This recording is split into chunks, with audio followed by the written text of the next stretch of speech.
I am an eternal optimist. So please, God, don't tell me that you're an eternal pessimist. I like to say I'm a realist. Oh, great. We're going to get along great. This is going to be great. This is Inside Wisconsin Sports with Trevor and Josh.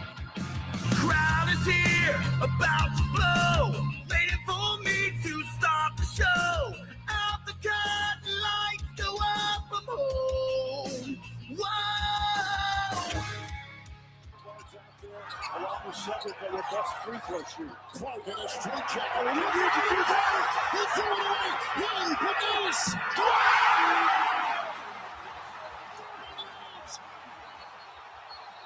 Timeout for Virginia. Did we just see what we think we just saw? Wow!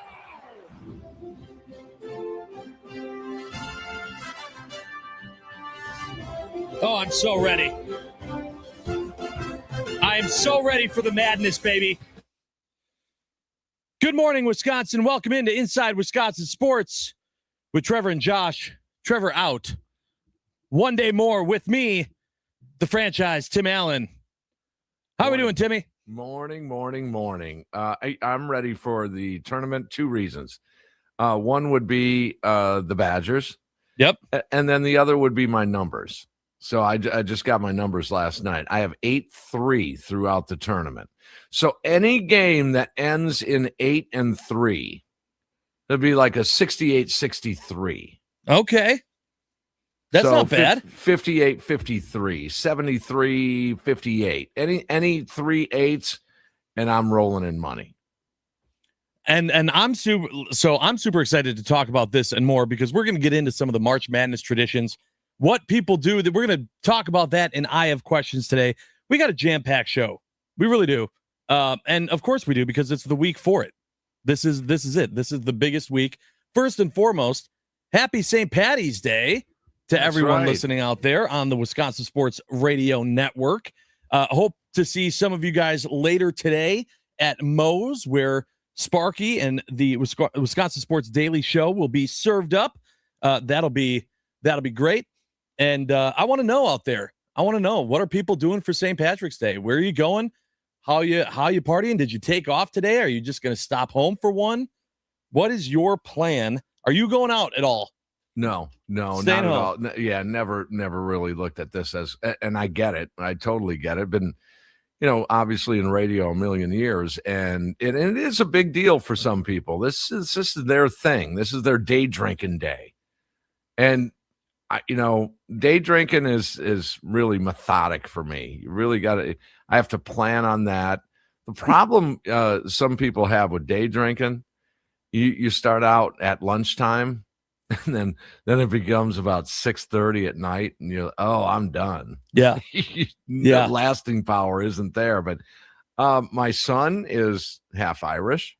Okay, so he gets to, celebrate Luck of the Irish today, and big day with Sparky today.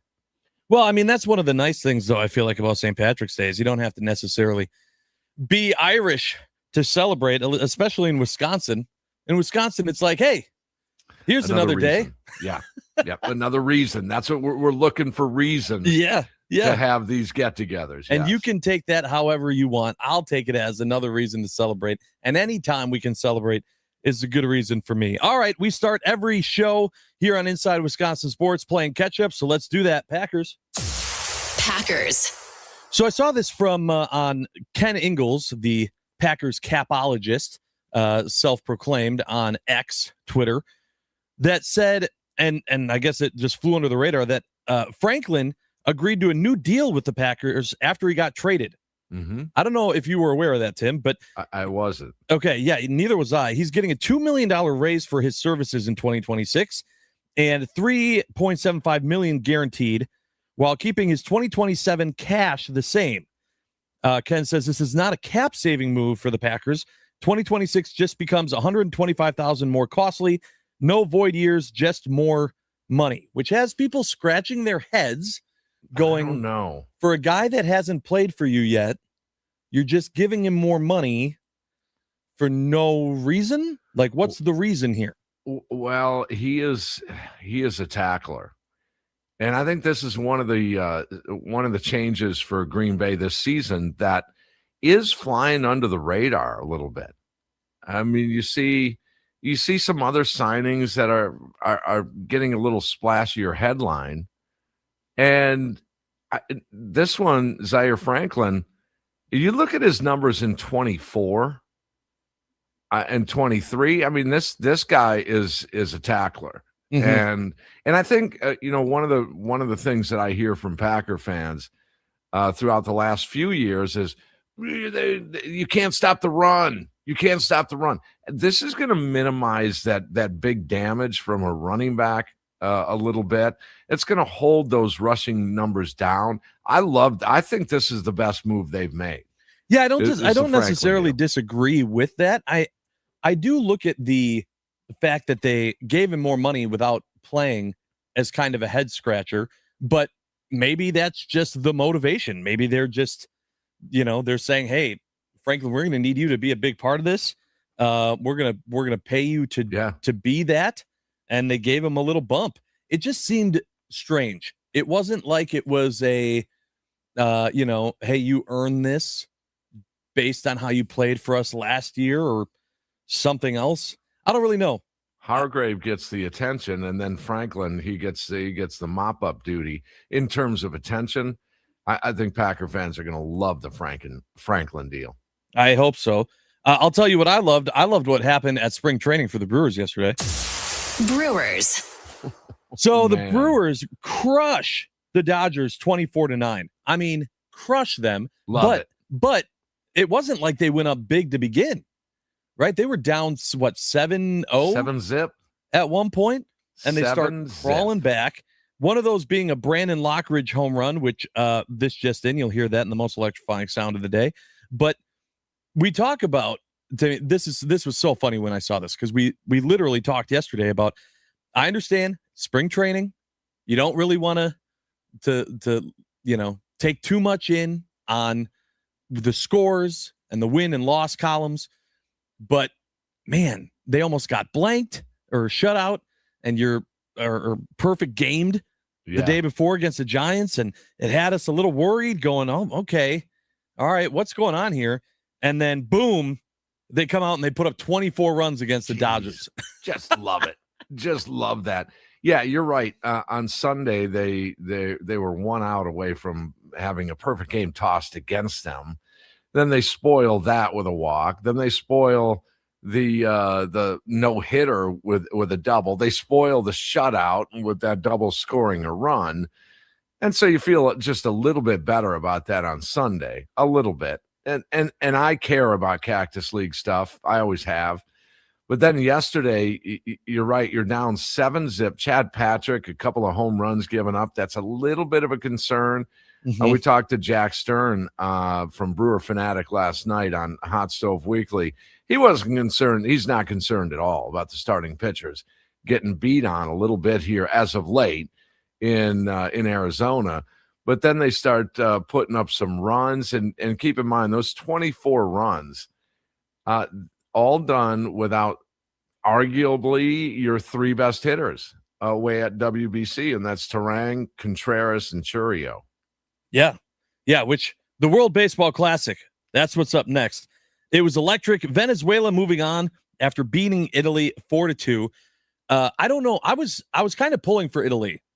I mean, me too. I don't know necessarily why. From a Brewers fandom, there are more players on and players that are on the main roster that are representing the Brewers for Venezuela, but I don't know. I don't know what it was. And this is also Venezuela's first time in the WBC finals, I saw. So it's not even like Italy was the only one that was going to make history if they made it this far. It seemed like they were the Cinderella of this tournament, didn't it? And they were worth, Andrew Fisher, the Brewers' #1 draft choice last year, on that team and doing well. But Italy seemed to me like the Cinderella because they had taken down in 3 consecutive games prior to last night's loss to Venezuela. They had taken down in wins USA, Mexico, and Puerto Rico. I mean, that is a great run for Italy 100%. And it just came to a close last night. Jackson Churio was asked to bunt in that game. Mm-hmm. Those small ballers unite. Yeah. And he was successful in doing that. William Contreras worked a couple of walks. Churio did score a run in that game. So you have Team USA now facing Venezuela, and it's Bryce Terang against Jackson Churio and William Contreras. I want to play this quick clip, and we're going to discuss this at the bottom of the 7 o'clock hour. But people are talking about how electric the crowd was at that game last night. Listen to this call. Michael Garcia lines the ball, left field, base hit. Jackson Churio comes home. Throw to third, timing play. Oh, that's big. Everybody's safe. Venezuela. It goes on. But yeah, I mean, it was crazy. It was so loud. Everyone's losing their mind. And people have already started saying, how can we get this atmosphere during the major league season or in the postseason? We're missing this. And I got thoughts on that, but we'll get to that in the 7 o'clock hour. You want to make sure that you're there for that. All right, it is tournament time. Let's talk some Badgers. Badgers. So the Badgers are getting a little bit of love here, not just from the local broadcasts, but also from the analysts on CBS Sports. This is Mr. Okafor. If you told me if Wisconsin ends up being a Final Four team, it wouldn't surprise me. Like Wisconsin kind of this year reminds me of like of Michigan State Tom Izzo teams where you can just never quite count them out. They're tough. They just find ways to win. And this one in particular, like Wally said, they beat Illinois twice, Purdue, Michigan State. They beat them all. Yep. So that's in you. Once you've done it, you believe in yourself. So the tournament is all about confidence and swag, and I think that he was on to say they have that. I'm curious, Tim. Do you feel like we're jumping the gun at all? Maybe a little bit. What did Mike Keller tell us yesterday? They hadn't been to the Sweet 16, was it? Yeah, they haven't been to the Sweet 16 in almost a decade. Wow. They haven't been there since 2017. See, that surprises me. I mean, I know my memory isn't what it used to be, but you would think in the last decade that they've been in at least the Sweet 16. Has it been that long? It has been, and it's wow. And it's been the kind of the dark cloud that keeps poking its way through when it comes to this Badgers basketball program, because they've been having absolutely fine seasons since then, but then they get to the tournament and they're just struggling. And keep in mind, when they made it to the Sweet 16 last time, they upset Villanova, who was the 1 seed. Badgers were an 8 seed, and they made it to the Sweet 16 in that game. I think that, and we'll get into it a little bit more later in the show, but I think that they still need to get there. And I think that everyone is previewing and hoping and looking forward to this matchup between Arizona and Wisconsin, which, when you look at the numbers and what most people are predicting, they can tell that information when they fill out their online brackets. A lot of people still have Duke as the team that's winning it all. Duke, the number 1 overall seed. But a lot of people predicting that Arizona is the best team in the field. And Wisconsin would have to go up against them in the Sweet 16. And I'm sitting here going, okay, have them make it to the Sweet 16 first. Right, get there. They still got to get past High Point, and they still got to get past Arkansas or Hawaii.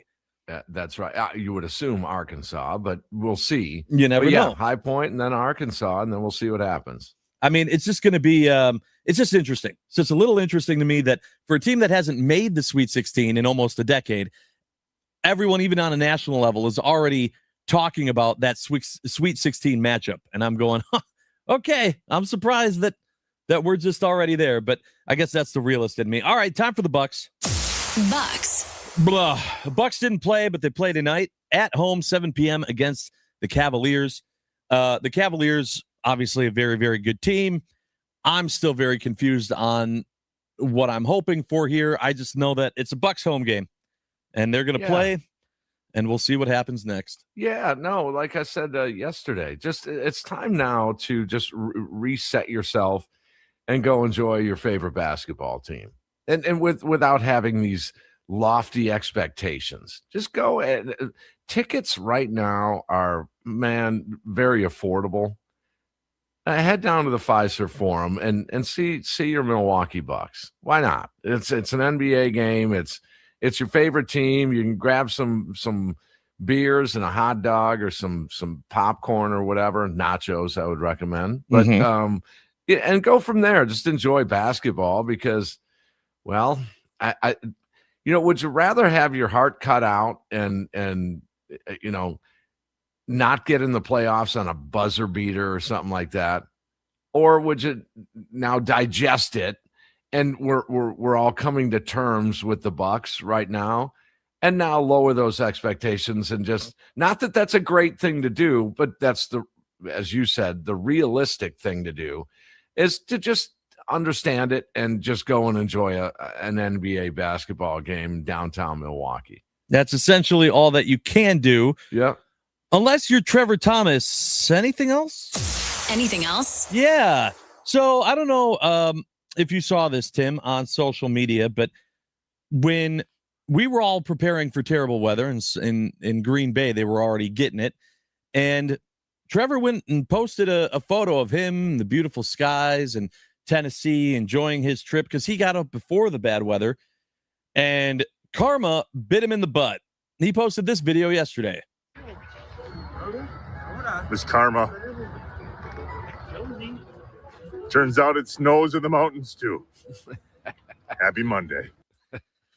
He was getting snowed on. It was that wet, like snow to where it was snowing, but kind of rain. Now be careful, Josh. You're headed down to Florida. Oh, tomorrow, I know. so And be nice. Listen, I personally am dreading and I'm worrying about the weather especially because we are going out of O'Hare. So I've heard there's snow in the forecast tomorrow morning. So driving there, hoping that there are no delays, then flying. Plus I got a 1.5-year-old. So that's a lot of travel. Trust me, I'm really worried about our travel day Has tomorrow. the little one been on a plane yet? He has, but the thing is that when he's that age, he's constantly changing. Like when he was under 1, which I think was the last time he flew or something close to, we could just have him pass out. He just fell asleep in our arms, on our shoulder, and we made it through the flight.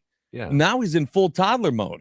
He wants to crawl. He wants to see everything. He wants to walk. He wants to run.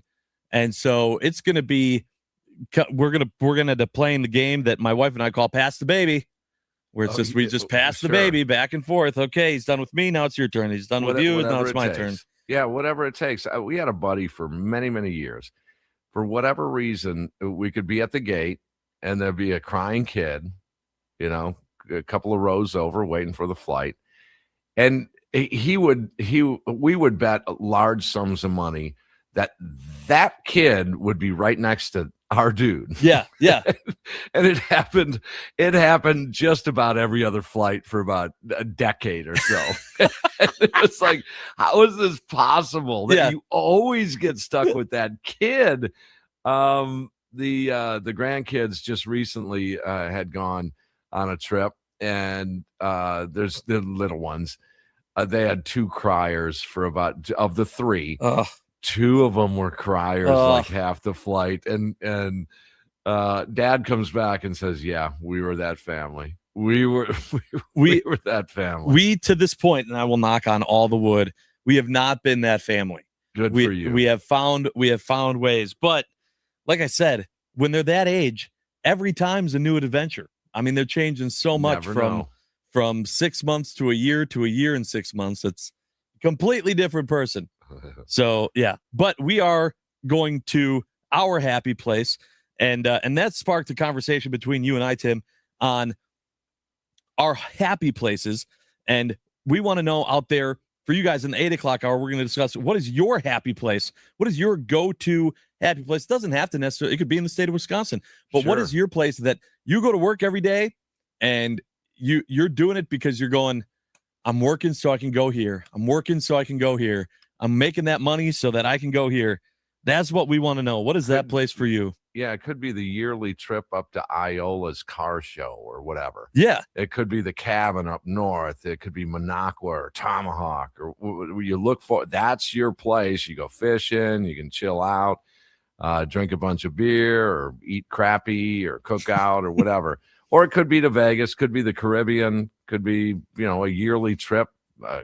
Hey, good for you if you can afford it. A yearly trip to Hawaii. Yeah, I know some folks that do that once a year in Hawaii. Yeah. That's crazy. Yeah, that is crazy. Must be nice. We're going to have a lot of fun on today's show. We hope that you join us. We got I Have Questions coming up next, and we got some good ones. There are a lot of questions. We want to answer your questions as well. If you've ever thought, man, I got a question for Tim Allen that I'd really like to ask that guy. Okay, let's do it. This is the time. Coming up next, fire him in on the Nicolay Law Fan Talk and Text line, 414-677-1250. I Have Questions coming up next on Inside Wisconsin Sports with me, Josh Albrecht, and the franchise, Tim Allen. And we are live, as our boy Sparky would say, from the Wisconsin Sports Radio Network studios, powered by the Potawatomi Sportsbook. Good morning, Wisconsin.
It remains 2-1. And it would end 4-2. The Brewers acquisition, Zerpa with the strikeout there to keep it 2-1. Man, Timmy, it's been awesome seeing some Brewer highlights from the World Baseball Classic, hasn't it? Oh, it's really cool. I mean, that level, that excitement factor, the energy with the WBC is quite impressive. It is. It's somewhat surprising to me a little bit, but I'm getting used to it. I like it. I've always liked the World Baseball Classic. And one of the reasons I have liked it is because there has been no baseball at the Olympics. Mm-hmm. Well, now insert Olympic baseball, or we hope. Yep. Because who knows what this potential lockout is going to do. Maybe that does affect the World Baseball Classic a little bit, but probably not with this energy. Well, we'll see. As I mentioned in the first segment, we will discuss what's happening with World Baseball Classic and the questions that it is raising for Major League Baseball and how we approach the regular season. But first, here on Inside Wisconsin Sports, this is the time where we ask different questions and answer yours. It's time for I Have Questions. When things just don't add up, Trevor and Josh ask the hard questions or just point out how messed up stuff is. I only have one question. Can you fly this plane and land it? Surely you can't be serious. Do you view this season as a failure? You asked me the same question last year. What's the most important question the Badgers have to answer Saturday? This is a great question. Oh my God, this is a great question. It's time for I Have Questions on Inside Wisconsin Sports with Trevor and Josh.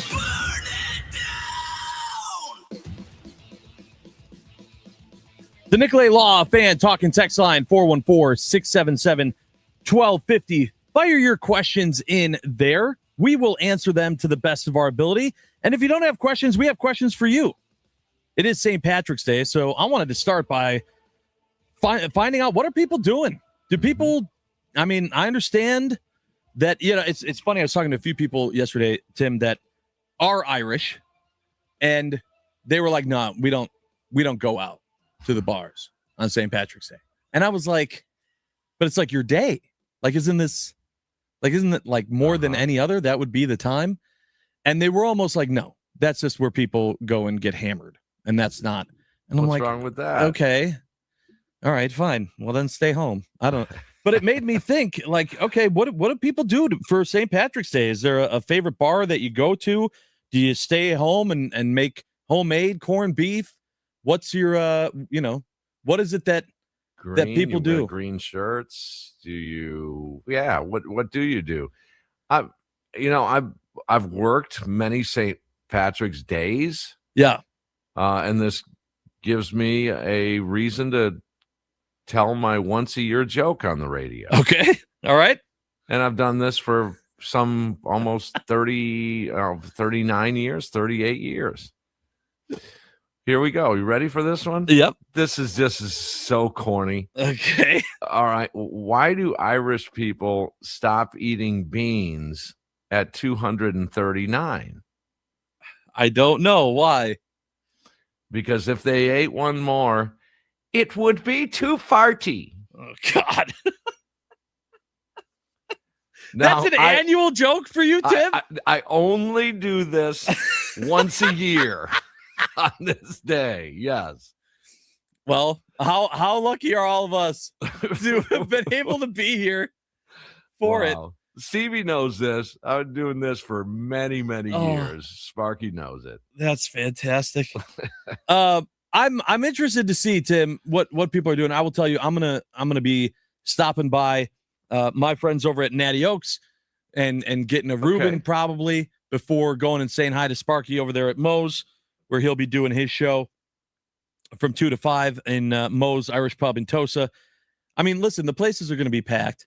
People are going to be wearing green. I do think it's interesting. I like to bring this up, especially when you're in like school. We got to wear green. We didn't always have like a ton of Kelly green shirts when I was a kid. So it was the fallback was everyone wore Packer jerseys. That's right. That's what you do. And Yeah, that's green. the Wisconsin Irish green is the Packer green. But that's not the St. Patrick's Day Kelly green at all. It's just what you settled for because most people didn't have it. So I'm wondering how many Packers jerseys or shirts I'm going to see today. A ton. And people saying, "Oh, this is my green shirt." I'm wearing green today. I'm wearing green and gold today. I only have, outside of Green Bay Packers stuff, I have one green hoodie. That's it. I don't think I have not one green shirt. Nothing. If I'm telling you, especially in Wisconsin, if people's closet, the greens in people's closets are mostly just that Packers green. They're Packers shirts. So St. Patty's Day, I think there's parades. That's kind of a festive occasion as well. Yep. But I think it's, and I don't know where this came from. And this is just my mindset on this, is that I just assume it's a day drinking day. That's just it's a party day. And so good for you. If you can take off work and hit the bars and just hang out, I would suggest Moe's with Sparky today. Yeah. But I mean, good for you if that's what you do and you want to celebrate it in terms of a day drink. But as I said earlier in the show, sometimes you have to be careful with day drinking. You have to pace yourself properly.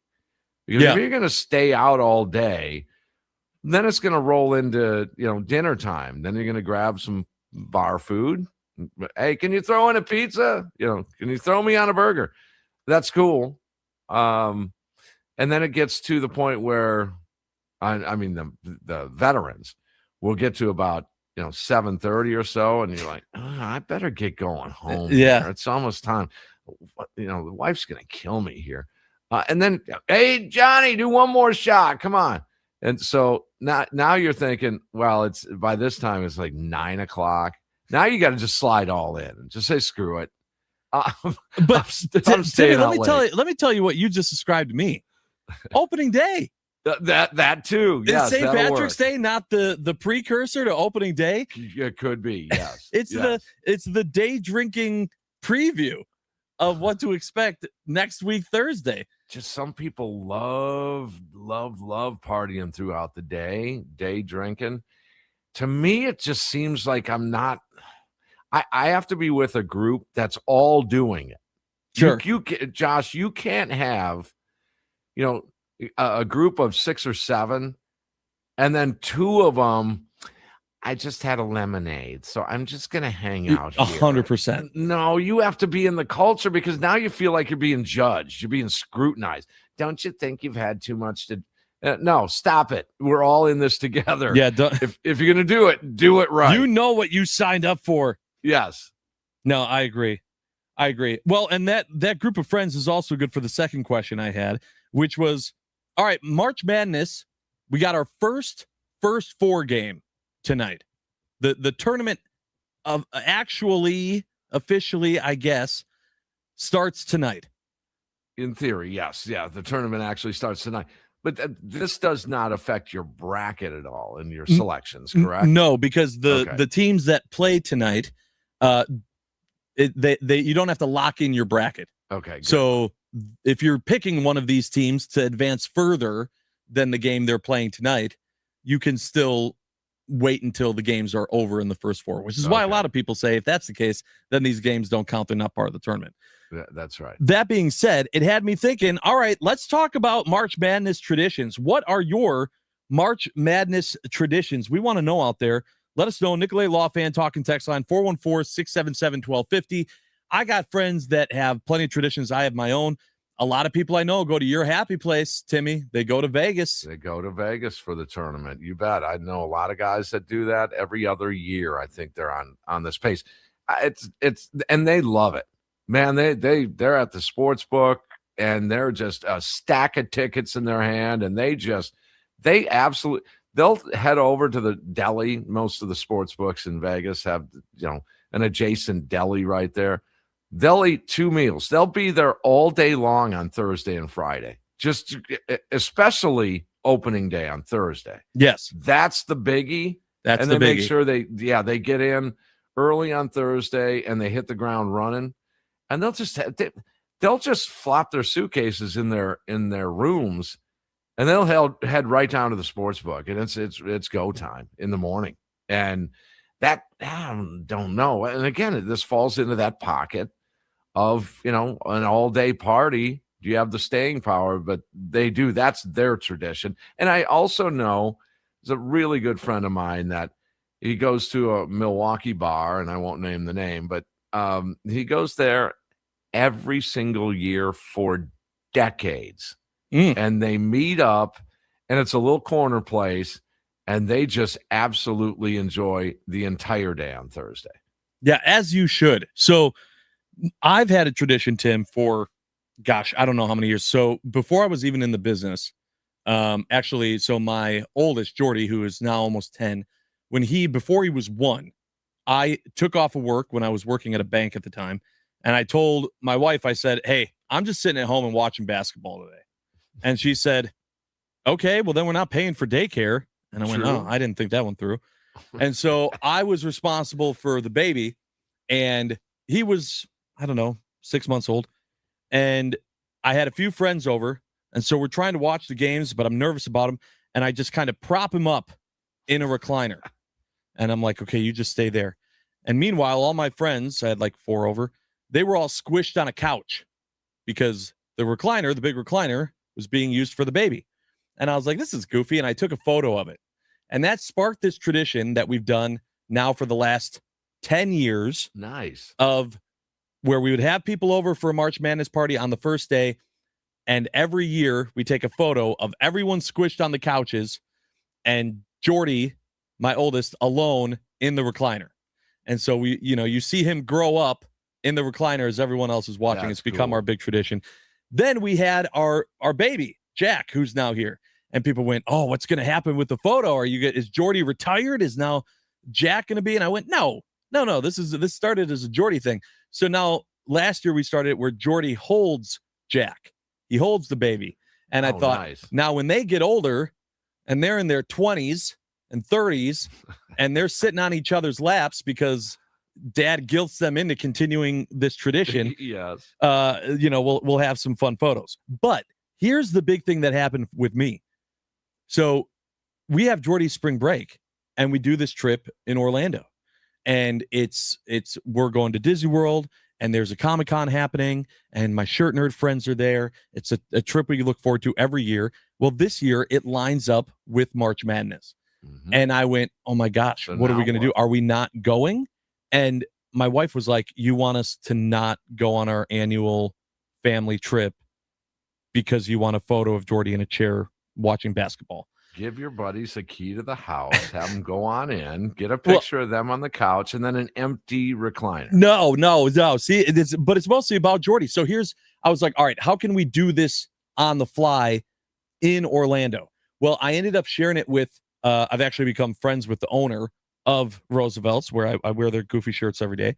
And I told him the story, and they bought a room in a hotel for us to host a March Madness party. Oh, man. Bring in a recliner, set it up.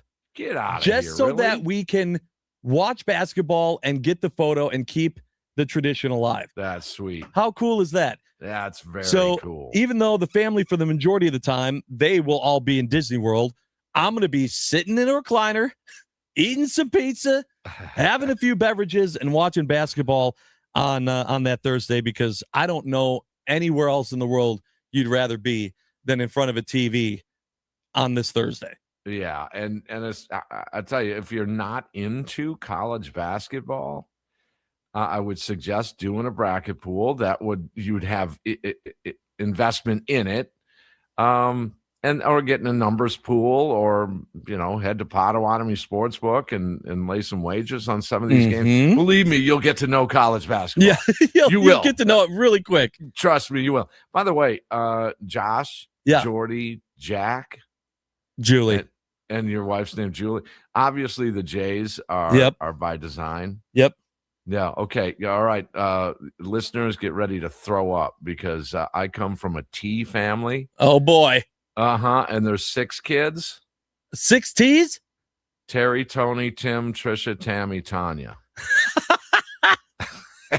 I love that. I think that's fun. I didn't do it. My parents did. Hey, it makes getting, whatever things with your initials on it really easy. Just give us 6 of the same one. Everyone's T-A-T-A-T-A. One of my sisters' kids, one of my sisters has a Tiffany and a TJ. My son's name is Ty. So the whole T thing. Yeah, you're keeping it alive. You guys are gagging right now. I Terry, love Tony, Tim, Trisha, Tammy, Tanya. I love that. Hey, I want to know how many people out there are loving Brandon Lockridge because he continues to do amazing things, including hitting a grand slam in that 24-9 route of the Dodgers yesterday. We're going to hear that and talk about Brandon Lockridge and hear from Pat Murphy on Lockridge as well. When we come back on the most electrifying sound of the day, brought to you by Best Electric here on Inside Wisconsin Sports today with Josh and the franchise, Tim Allen. And we are live from the Wisconsin Sports Radio Network studios, powered by the Potawatomi Sportsbook.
It's time for The most electrifying. sound of the day The most electrifying. on Inside Wisconsin Sports with Trevor and Josh. Brought to you by Best Electric. Learn more at bestelect.com.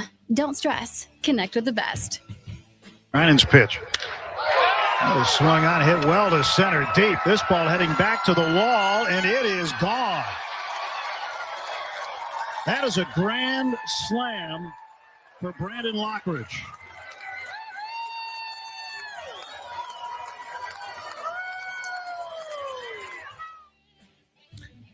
Brandon Lockridge's grand slam, courtesy of the Dodgers TV broadcast, is the most electrifying sound of the day, brought to you by our friends at Best Electric. Remember, no job is too big or too small for Best Electric. Don't stress. Connect with the best. Call them today or visit bestelect.com. Tim, Brandon Lockridge continues to make noise here in spring training. Yeah, I don't know if there's room for him. If there is, it's probably in a Blake Perkins type role. And I'm not sure that the organization, or at least Pat Murphy, is willing to give up on a Blake Perkins. Well, here's what Murph said about Lockridge and his chances of being on that roster come opening day. In the mix, certainly. Just by the way he played last year, the way he fit in. You can't just always pick the best 13 position players. Sometimes it's not that he's not one of them, but sometimes it's the guys that fit the best. What do you buy from that, Tim? Yeah, fitting the best. They're gonna have a little bit of a tough cut there. It appears, and it sounds like, but a lot of times, Josh, in this weird baseball world, those types of decisions can take care of themselves. I don't know if there may be an injury. I don't know if there may be a trade. You just don't know quite yet. Because they've got 9 days now until opening day. So sometimes, and a lot of times, you would say that's just going to make its own decision and it's going to be easy. We will see him, I believe, at some point this year. I don't believe it'll be breaking camp on the 26th. Yeah, well, and so that kind of goes back to the same thing we've talked about a little bit of, I feel like Lockridge is in that group of guys that if we see him on the main roster, it means that either someone else got injured or someone else was underperforming, or maybe a roster shuffle, or as I said, a trade. Lockridge, he spoke after his performance yesterday as well, and we aired that on Hot Stove Weekly last night. And he has made some adjustments in terms of a little bit more power, and not just, especially early in the game, early in counts. And what he was referring to is, hey man, why typecast? I'm paraphrasing. Why typecast myself as this slap hitter, especially early, just trying to go the other way with a base hit? Maybe turn on things a little bit earlier, not only in the count but earlier in games. So maybe we're seeing a blossoming of Brandon Lockridge, or as Murphy calls him, Breckenridge. And you never know. We got to keep in mind Blake Perkins, and he is a real versatile guy. He's a switch hitter, plays exceptional defense. His offense hasn't been great. He's come up with a little clutch here and there. But we have to remember what Murphy said about Blake Perkins last year. It was stunning to me, and I'd never heard a manager say it. Not that it hasn't happened around the league, but it was stunning to me to hear a Major League Baseball manager say basically to his GM, if you send him down, you send me down with him. And Murphy was referring to Blake Perkins. Yeah. He is loved by Murph. And I see why. I had a chance for an extended interview with Blake Perkins just a couple of weeks ago. And now I get it. He's a great human being, Blake Perkins, just in the short time that I've spoken with him. And I understand where Murph's coming from. But sometimes being a nice guy doesn't help you win a World Series. Well, the 920 on the Nicolay Law Fan Talking text line says, give me Lockridge all day. Mitchell is terrible or in a full body cast by May. You can also tell Lockridge is a Murphy guy. Could happen. That's interesting as well. Absolutely could happen 9-2-0. Yep. That could happen. And maybe they're at a point where, why not sort of point for the Brewers? Why not make a little bit of a, whoa, you did what? Yeah. Kind of move. And maybe this is the year. We will see. That's the end of hour one. Hour two of Inside Wisconsin Sports. Coming up next, we got the Malott Meats Morning Mind Dump. We're going to ask, is college basketball broken, or is the tournament still the best thing going? Stick with us. We're live from the Wisconsin Sports Radio Network studios, powered by the Potawatomi Sportsbook.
It's time for your fan weather forecast brought to you by the Milwaukee Area Napa Auto Care Association.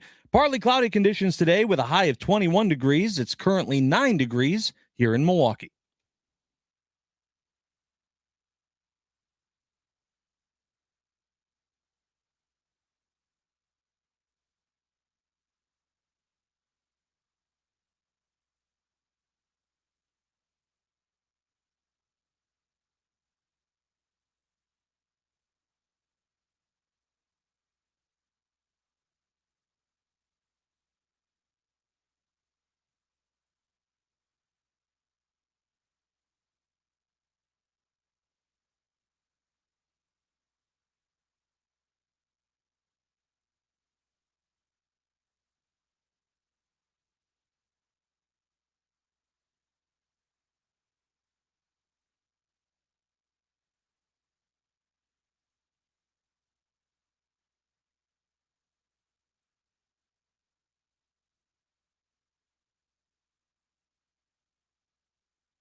I am an eternal optimist. So please, God, don't tell me that you're an eternal pessimist. I like to say I'm a realist. Oh, great.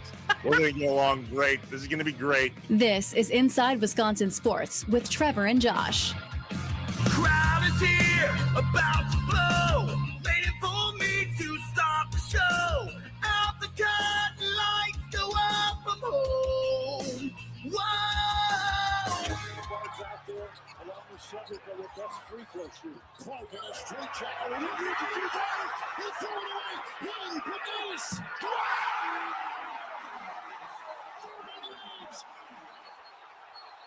Timeout, Virginia. Did we just see what we think we just saw? Wow!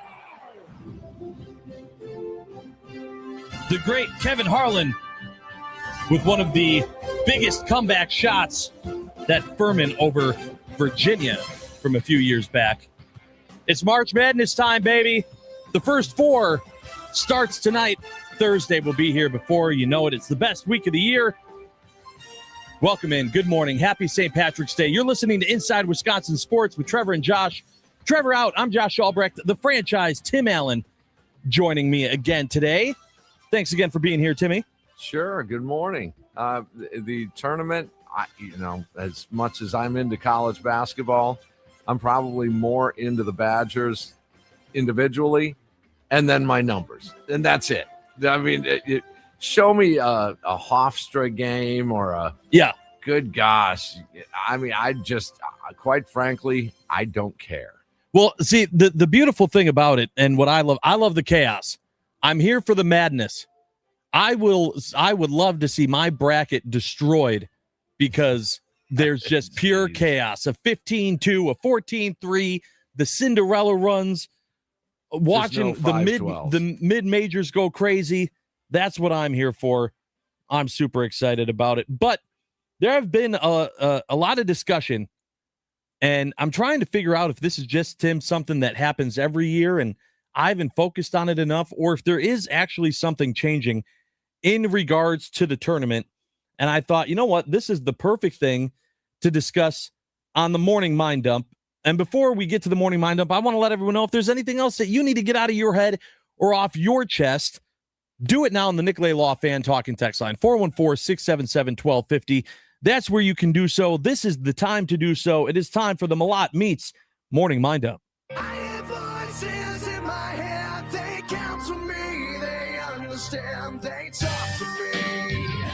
The coffee is kicked in. We're awake and ready to roll.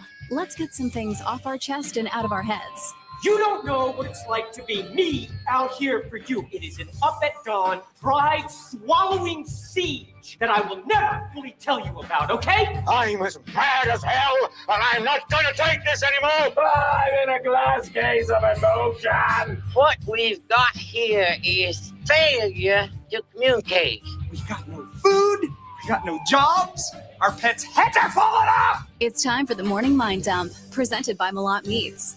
High-quality meats at a fair price, safely delivered to your front door. To learn more, visit WisconsinMeatMarket.com. Experience the power of the family meal with Malat Meats on Inside Wisconsin Sports with Trevor and Josh. The Nicolay Law Fan Talking text line 414-677-1250. That's where you can get your morning mind dump out. Tim, here's what I got to get off my chest today. All right, I love the tournament. I love it probably more than any other sporting event. And I'm not even a huge college basketball fan. I just think the tournament itself is amazing. And it is a tradition unlike any other. And now I'm there's more analysts and more people saying things, and I don't know what's all hot take and what's not, but there are more and more people looking at these smaller schools, these mid-majors, and saying if they don't win their conference, then they're not going to be in the tournament. That's not what the tournament's about. The tournament is about seeing the best of the best and looking at strength of schedule. And the big eyebrow raiser to this point this year was Miami, Ohio, and the fact that they went undefeated in the regular season in the MAC, playing the teams that they could play, not like they could go and face, multiple Power 5 schools. Right. And what they got, the reward they got for that was playing in a first 4 game for an 11 seed, knowing that after all of this, if they don't take care of business tomorrow, right? I think they play tomorrow night. They're out, and they don't even make Thursday after all this. And some of the analysts are saying that this was a gift for them because they're getting to play at Dayton. And so the crowd's going to be electric. It's going to be loud. It's going to be in their backyard. And I'm sitting here going, they shouldn't be playing in the first 4. They should be higher than that. Yes, I agree. You can't. It's tough. I see the one side where they say, let's take the best teams in the nation, period. Well, then you're blaming somebody else for being in the conference they're in. You're blaming a team for having just a great schedule or a great record against their scheduled opponents. Why would they be penalized then for winning so much? They can only beat who's on their schedule. Right. If you want to schedule some other games in there to kind of hike things up a little bit. I know the football programs do that, and that's fair and that's fine. But I think part of what you're alluding to is part of the fun factor, part of the maybe even mystique of the NCAA tournament is a Cinderella or two. And that is proof enough to know that, yeah, since you play in a smaller conference, maybe a lesser ranked opponent schedule, but you can still have success in a 1-game battle in the tournament. And then you move on. That is part of the allure of the NCAA tournament. That's part of the fun factor. That's part of what this is. I first of all, don't expand it anymore, please. Agreed. And after that, can we ever just leave things alone? That's exactly my successful? point. That's why I'm frustrated this morning. That's why I was like, I got to get this out. The tournament is the best thing in sports. It's the best thing in sports. I so wish that they could replicate it. I understand you can't, but I wish they could replicate it in college football. They're trying a little bit, but I would. Yeah. This is the best thing college sports, or in my opinion, sports has going. Is this NCAA tournament? What's the CFP up to now? 14 teams? I believe so. I think. I don't know. I still haven't. I'm in basketball mode. But leave it and let it breathe for a while. There are 3 things, Tim, that make this tournament great: upsets, buzzer beaters, and Cinderellas. Yeah. Those are the 3 things. If it was every year, all 4 teams, number 1 seeds, made it. Right. Every year, this would not be as good of a product. And a lot of times it still comes down to that, 1s and 2s, right? Those are still usually your final 4s. But to be able to see a school that hasn't been in the tournament period in 30 years, and they make the tournament, and then they upset one of the favorites, and they have a goofy looking white guy on the team with a big head of hair and goofy glasses, and now he's getting his one shining moment. These are all the things that make the tournament great. And then you have people that are going out there and saying, well, this team beat, 3 conference championships and champions, and they should have absolutely been in, and it's a travesty that they're not. And you look at the committee, and you just know the committee is pulling their hair out anytime that the best team in a small conference doesn't win their tournament, because then they get these type of questions. That's what happened with Miami, Ohio in the MAC. Everyone was like, the committee and anyone that didn't care about the mid-majors was going, please just have Miami, Ohio win this whole thing out. Then we only have to have one team from the MAC go, and we can be done with it. And then they lost, and they lost in their first game that they could play in the tournament. And it threw everything into a frenzy. And I'm sitting here and I'm going, listen, there needs to be that representation in the tournament. You can't have it just be the same schools every single year that get in just because they play each other. Well, what's the difference then between, let's say they want only the best teams in the nation in. What is the difference between the lowest ranked best team in the nation, by definition, whatever their definition is? Let's just say they say only the top, what is it, 68? Is that what we're at here? Yeah. 68 teams. Only the best 68. What's the difference between the 66th ranked and maybe a Cinderella potential, I hate to say High Point, but let's say Loyola Marymount or something? Sure. What would be the difference in those two programs? Would it be that big of a difference? Maybe. And again, I think you get the best of both worlds here. You are getting the best teams in the nation. Right. Okay, where you draw that line, that we can debate that. But you are still getting the best teams in the nation. But you're also getting the stories, as you said. That is the whole allure of this tournament. Please, let these smaller schools that have success, and I'll point to High Point, the Badgers' opponent here. They were 30-4. Mm-hmm. Should they not be rewarded for something like that? I think they should. And it gives the non-college basketball fans, the hardcores, because if you're asking me to talk about the front court of Gonzaga, you're not going to find it out of my voice. Yeah. But what you are going to find is, in a week or so, a Cinderella team that has won 2 games this weekend. And that story is appealing to me. And I think it appeals to a lot of people. And yet the hardcores still get, wow, look what Arizona did. Wow, look what Duke did. Mm-hmm. You still get that. And then on the other end, you still get a happy story, or just a human interest, or Goliath beating a David. You still have that opportunity. This tournament has been successful for reasons like that, where you get both. You get the hardcores and you get the stories. Yeah, and I just, like, I'm looking at the Nicolay Law Fan Talking text line here, and the 414 said, if your record is the most important thing, why, as a small school, would you schedule a Power 5 game? Take the easiest schedule you can.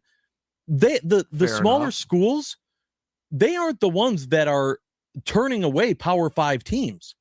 A lot of times, we've talked to Doug Gottlieb about it, trying to schedule those type of games to just get the exposure of getting crushed by a Power 5 school is still something that a small conference college basketball team will do. They get paid to get crushed, and they get the exposure. So they're taking those shots. They're doing it. It's not just about the record, and the smaller schools do that. I mean, if you've listened to Doug Gottlieb at all, who is scheduled to appear with us at 8:00, so we can bring this up to him too. But if there's so much more that goes into it, they are not going. They turned down their bid to the CBI. I think it was the tournament. It's not even happening anymore. I don't think they got enough schools because of costs. Because it costs to go to that tournament. You still got to get the buses, the hotels, the food, the everything else, plus if it costs an entry fee to be in the tournament, So these small schools are turning that down. You don't think they're going to look at every opportunity they can to make money from a multi-million-dollar program at a Power 5 school?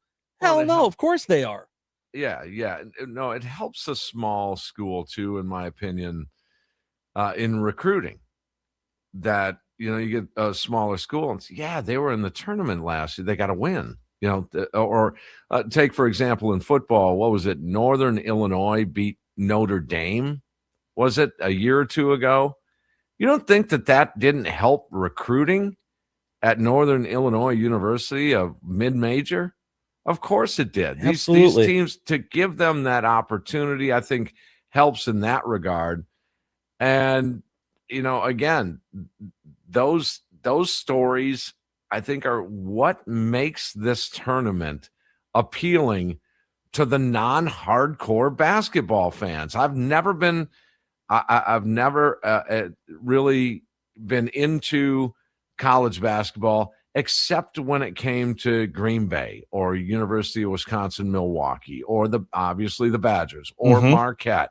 Then I'm into college basketball. I'm not unlike a lot of my buddies. I always give them grief too, that they'll come in and say, well, it's tournament time and I like this and I like that and I like that. Okay, great. You do? Okay, I like this. And we'll debate it a little bit. And then I'll give them grief and say, you really, you're an expert now on Arizona basketball? You think you know all about, right. Now, there are some that make a living as experts in college basketball. And I fully respect that. But the most of us as fans get in this NCAA tournament, and we love it because it's the madness of it, and it's brackets, and it's numbers, and it's wagering, and it's all those things. They don't do it because they feel they're experts in college basketball. They do it for the fun factor. And please, NCAA, don't take that fun factor away. Yeah. And it's people like, and trust me, people are already upset about Bruce Pearl, who coached at Auburn, going on. I don't even understand how he's allowed to be an analyst and give his opinion on this through CBS Sports when, he has those ties to Auburn. But coming out and saying, look at what Auburn did. Look at their record. Look at their quad one wins. Look at blah, blah, blah, blah, blah. Thinking that, because they were one of the first four out. And I'm sitting here and I'm going, listen, everyone has a disadvantage.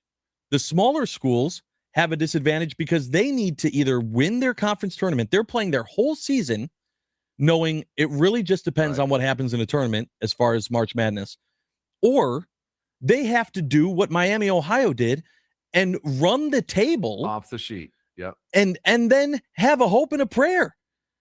So that's the disadvantage they have. The disadvantage that the bigger schools have is there's a lot of competition. You're swimming in the big kid pool.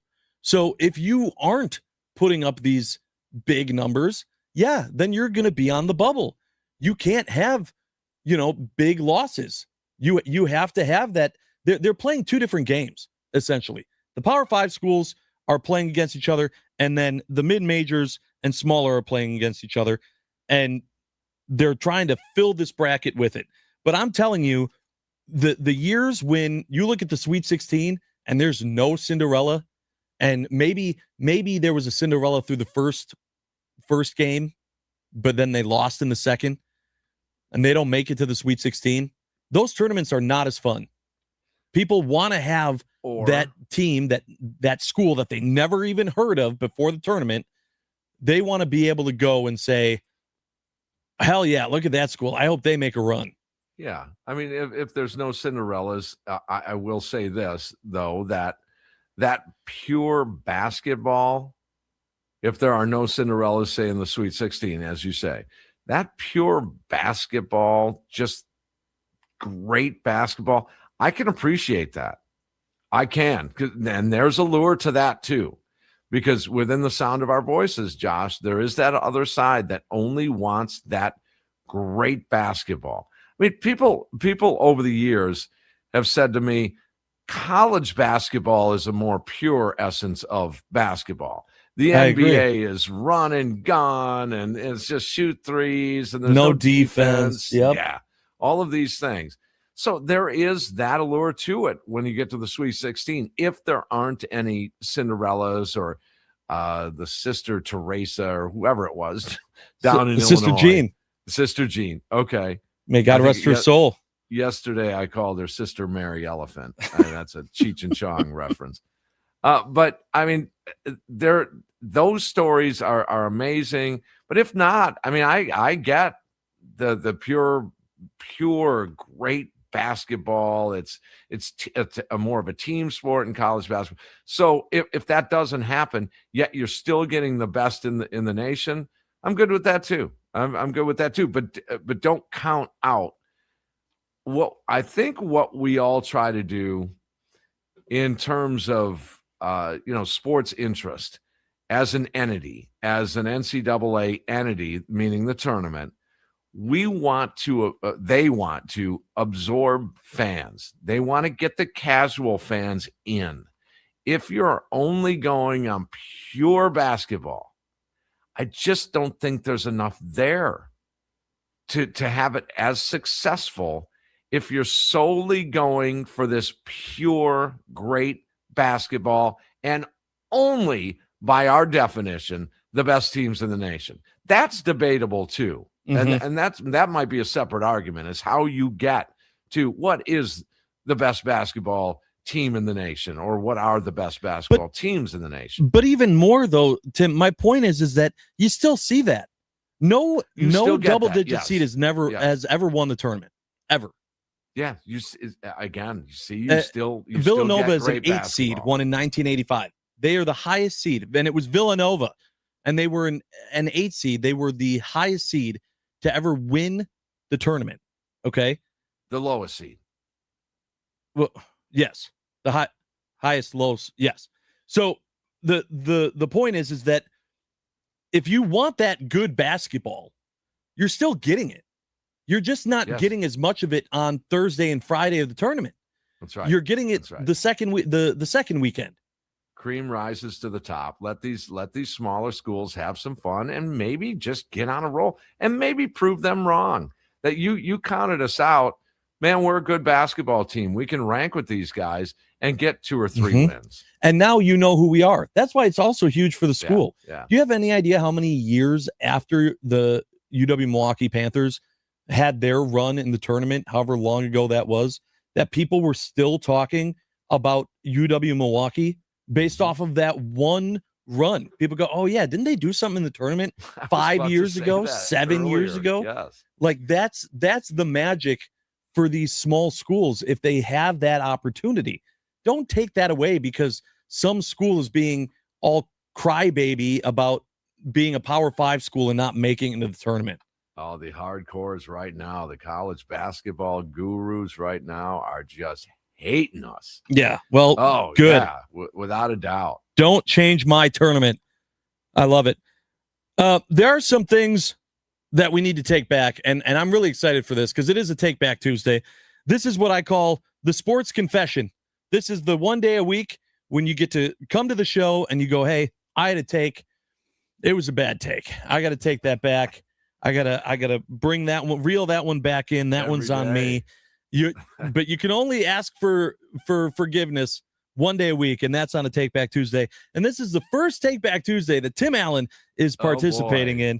And Timmy, I know that you've got a few. You told me you got a few. I'm very excited for this. Get your take backs in on a Take Back Tuesday on the Nicolay Law Fan Talk and Text line 414-677-1250. We will read those and give you our Take Back Tuesdays next here on Inside Wisconsin Sports with Josh and the franchise, Tim Allen, today, live from the Wisconsin Sports Radio Network studios, powered by the Potawatomi Sportsbook.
Happy St. Patrick's Day, Wisconsin. Come and enjoy a day of fun at Moe's Irish Pub on Highway 100 in Wauwatosa. Irish dancers will be there at 1 p.m.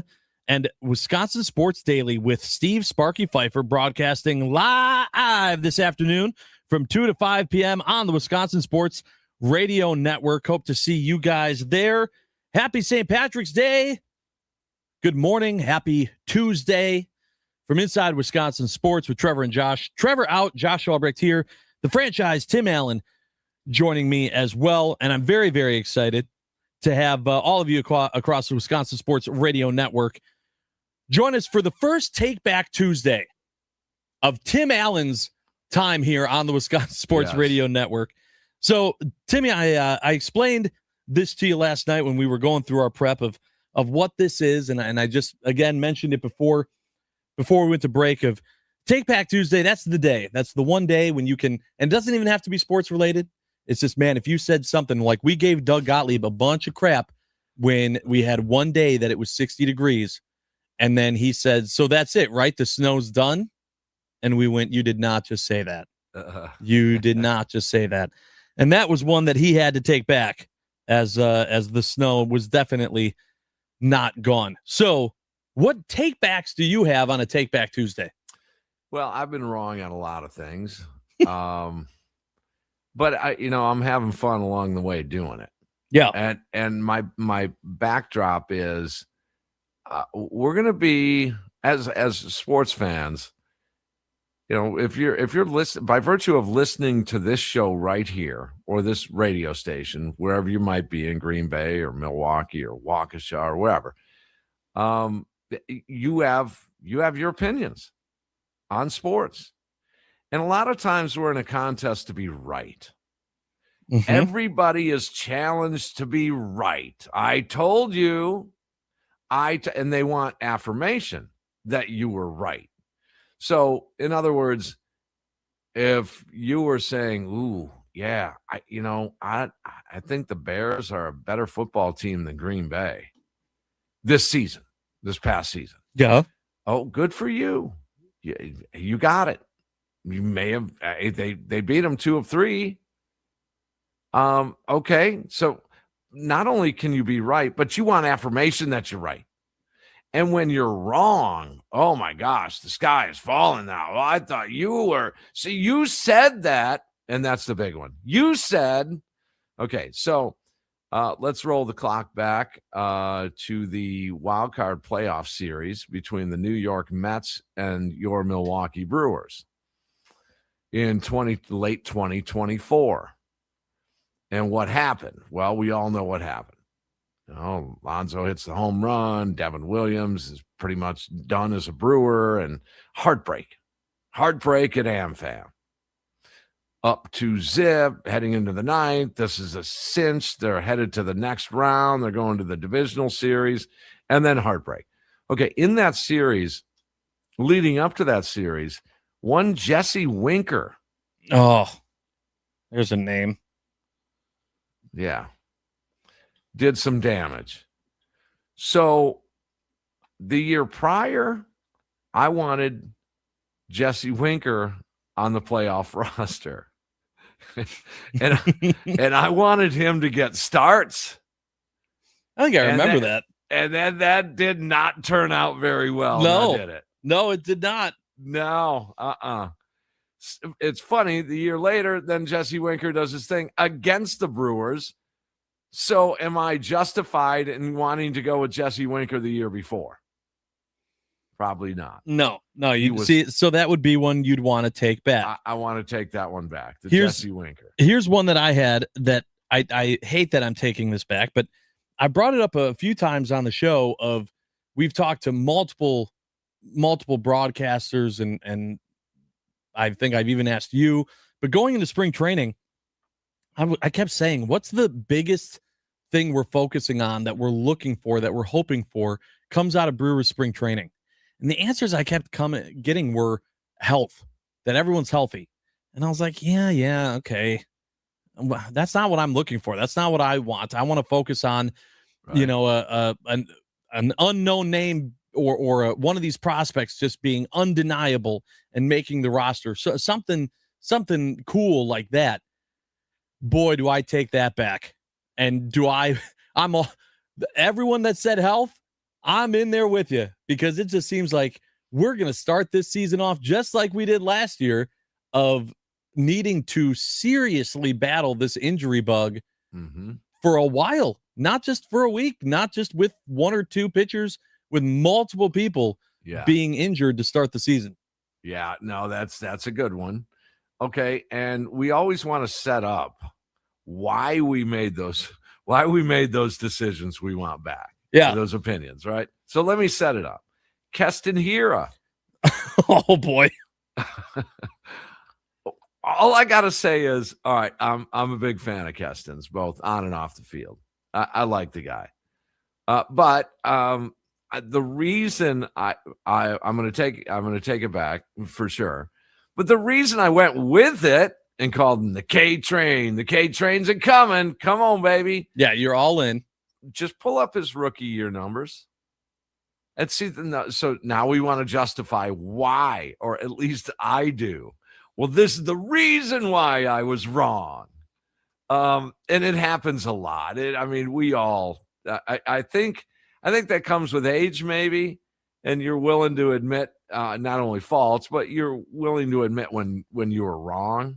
And it's okay, because we're not going to be right. That's the pleasure of what we do. That's the pleasure of being a sports fan, is that we're going to be right, and sometimes we're going to miss on a couple. Kid hits 19 homers, knocks in 80, I don't know how many runs, but in 84 games. He played half a season. And Keston Hiura's numbers were amazing. Yeah, 303 batting average, 19 home runs, 49 ribbies, and a 570 slugging percentage in 84 games. 84 games. That who wouldn't jump on that bandwagon? Yeah. Yeah, but how'd that work out? That didn't work out very well. He's been just miring, just toiling, as they say, in the minors, on and off rosters, minor league invites. He's been a mess since then. And not without the Brewers giving him opportunities. But yeah, I'll take back the K Train, but I still like him, and that's the reason why I was wrong. I was curious if you were going to take back the I heard you and Tommy on Hot Stove talking about Quinn Priester will more than likely, once we heard the Brandon Woodruff news, you guys were saying you're all in on Priester being opening day starter. Yeah. And now, not only is he not starting, he's not even going to be with the team. I like when people jump on the talk and text line and come and get you. They come and get you, because I'm always impressed. I'm seriously impressed on how into it sports fans are. You guys, you can't get anything by you guys. You're wrong. You're going to pay the price. You will definitely pay the price. So yeah, but Quinn Priester, again, we want a reason why we're wrong. Well, because now he's got a wrist injury. They're going to say starting out the season on the IL. I'll go you one further. I think they're going to 60-day IL him. He's going to be gone for 2 months. You watch. Okay, I may have to take this one back next time I fill in on the morning show. Well, but okay, so even more though, and we know that 60-day. Look at the stints for Brandon Woodruff. Yeah, he's on the 30-day, then that turns into he's missing half the season before coming back, because you're on the 60-day, but then you start rehab, and then you come. It's not like that was coming off a 2-year deal. They signed him knowing the first year he would not pitch. Then it turns out he doesn't come back till halfway through that second year of that deal. Yep. So would the Brewers want to take that back? I'll tell you what. I think the Brewers did not expect Brandon Woodruff to accept that qualifying offer of $22 million for Brandon Woodruff. Yep. And hey, if you can get 20 to 25 starts out of Woody, something really good happened with Brandon Woodruff. I think if you can get 18 out of him, it's probably a little more likely, and I hope I'm wrong on that too. I hope you do get the 25 starts. But there again, if the Brewers would take that back, they probably would on that qualifying offer. I want to know if anyone wants to take back any takes on the World Baseball Classic.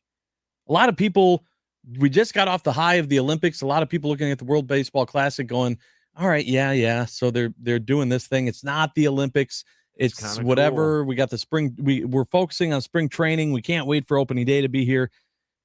Let me tell you, a lot of people are all in now on the World Baseball Classic after seeing some highlights, seeing the crowds, seeing the play and the excitement, the finals coming tonight.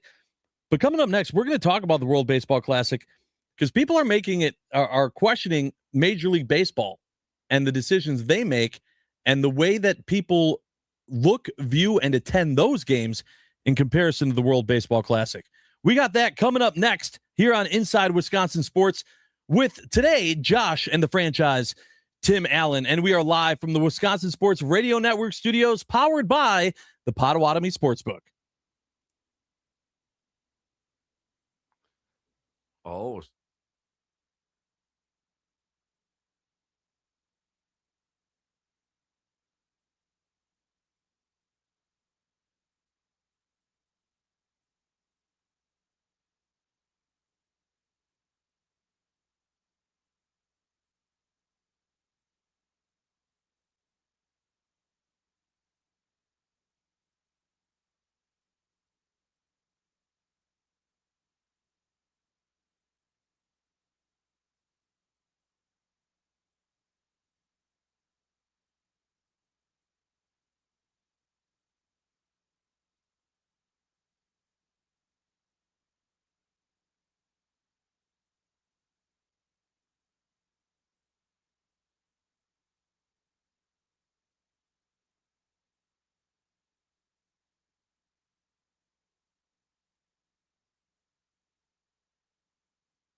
Hey, everyone, make plans to watch college basketball with John Kuhn, Rami Makloff, Mitch Thunder Nellis, and Steve Sparky Pfeiffer this Thursday from 9 a.m. to 5 p.m. as all three shows will broadcast live from the Annex at the Potawatomi Casino Hotel. Potawatomi, bet above the rest.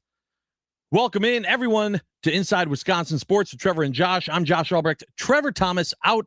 He's enjoying his spring break with the fam. The franchise, Tim Allen, filling in, joining me. We are glad you are here and listening across the Wisconsin Sports Radio Network on 99.7 FM, WNFL in Green Bay, 93.9 The Game in Wausau, 710 The Game in Duluth Superior, and, of course, 1250 AM and 105.7 FM The Fan in Milwaukee. Tim, the World Baseball Classic has been a classic, and it has been making a lot of noise. This was the sound of Jackson Chourio coming home and Venezuela taking the lead. Michael Garcia lines the ball left field, base hit. Jackson Chourio comes home. Throw to third, timing play. Everybody's safe. Venezuela's taken the lead. They've come back again. Wow. Just electric. I mean, an electric factory happening in that game in the World Baseball Classic with a chance to send a team for the first time to the finals in the World Baseball Classic. And it has a lot of people going, how can we replicate that in Major League Baseball? Well, you do in the playoffs. You do in pennant race games. You do in big rival series. You're already there. I mean, we could play a highlight of a Cub Brewer game in August or September. You hear the same crowd noise. So we have to remember that baseball is a 6-month thing. Mm-hmm. The World Baseball Classic, that's a little different. In the World Baseball Classic, I mean, it involves, cultures. It involves Venezuelans that are here in the United States having their favorite team now and right.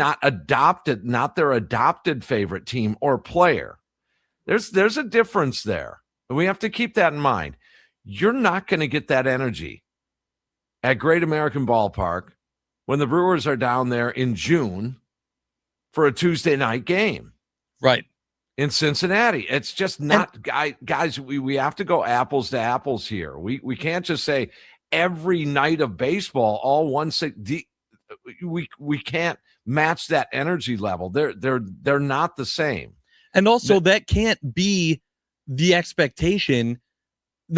Don't take away the length of the season. A lot of that's the key. National pundits have been going out there spitting takes that they should take back on a Take Back Tuesday, saying that, well, the problem is there are 162 games.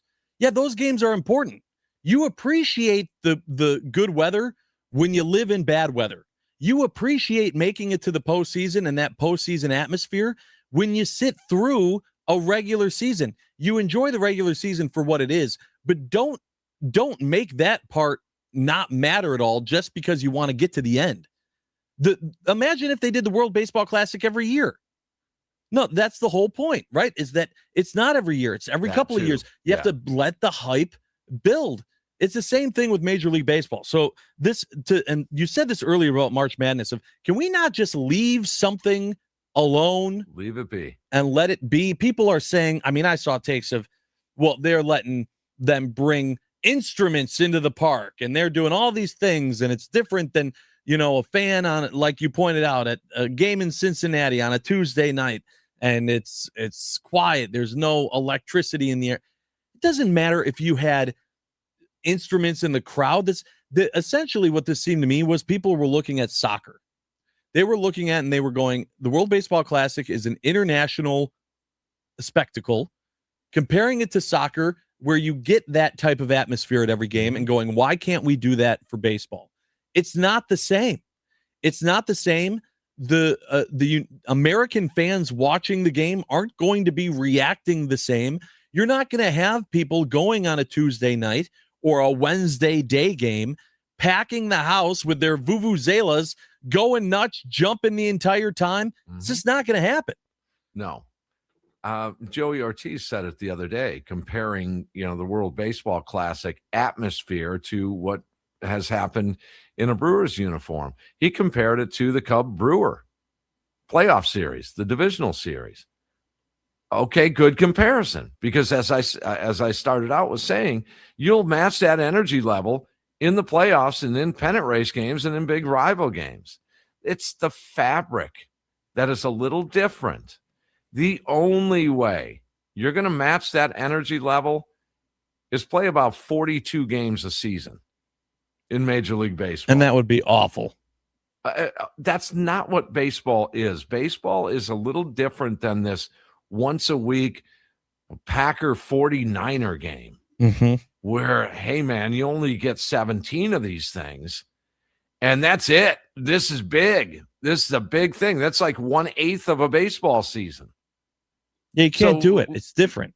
Yeah, and I loved it from the start. It was something different, and without Olympic baseball, it provided that culture to adopt. And I think it's really cool. I think it's really, really cool. Is it going to be the same in the Olympics? I suspect it is going to be. Well, someone did say, though, on the Nicolay Law Fan Talking text line when we were talking about that earlier in the show, they did bring up and say, okay, but then you're assuming that a lot of the players that are playing in the majors probably won't be a part of it, because if it happens in the summer as the season's going on, working on it. They're gonna what? They're going to work on that. They're within the realm of these negotiations with the new bargaining agreement. The new CBA, yeah. Yeah, they are working on an extended All-Star break to fit the Olympic schedule. Interesting. And so that's going to be part of it. Now, unfortunately, just the other day, Bruce Myers, who is the head of the union now in baseball, had said that the impact or that the negotiations for this new CBA could impact that plan of that extended All-Star break in 2020, what would it be, 7? Yeah. 2027 Olympic run, or I'm sorry, 28. So yes, 27 28. Would be out. And if that happens, that would affect and impact that extended All-Star game. That is a brilliant idea, to extend the All-Star break in baseball to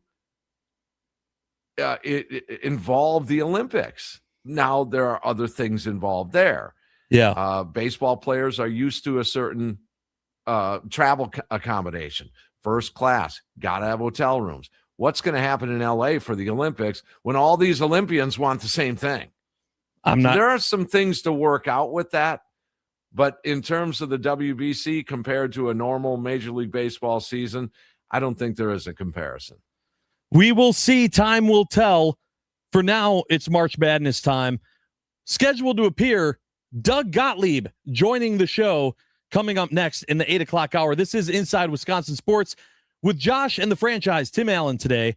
And we are live from the Wisconsin Sports Radio Network studios, powered by the Potawatomi Sportsbook.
I am an eternal optimist. So please, God, don't tell me that you're an eternal pessimist. I like to say I'm a realist. Oh, great. We're going to get along great. This is going to be great. This is Inside Wisconsin Sports with Trevor and Josh. Crowd is here, about to blow, waiting for me to start the show. Out the curtain, lights go up, I'm home. Whoa! Out there along the center for the best free throw shoot. Clark in a straight check. Oh, he needs to do that. He threw it away. He produced.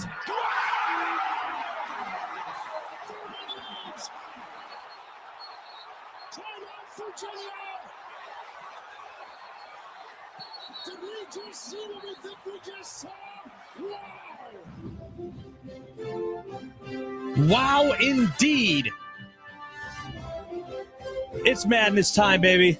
I'm so excited. The tournament's here. That's the great Kevin Harlan with one of his legendary calls.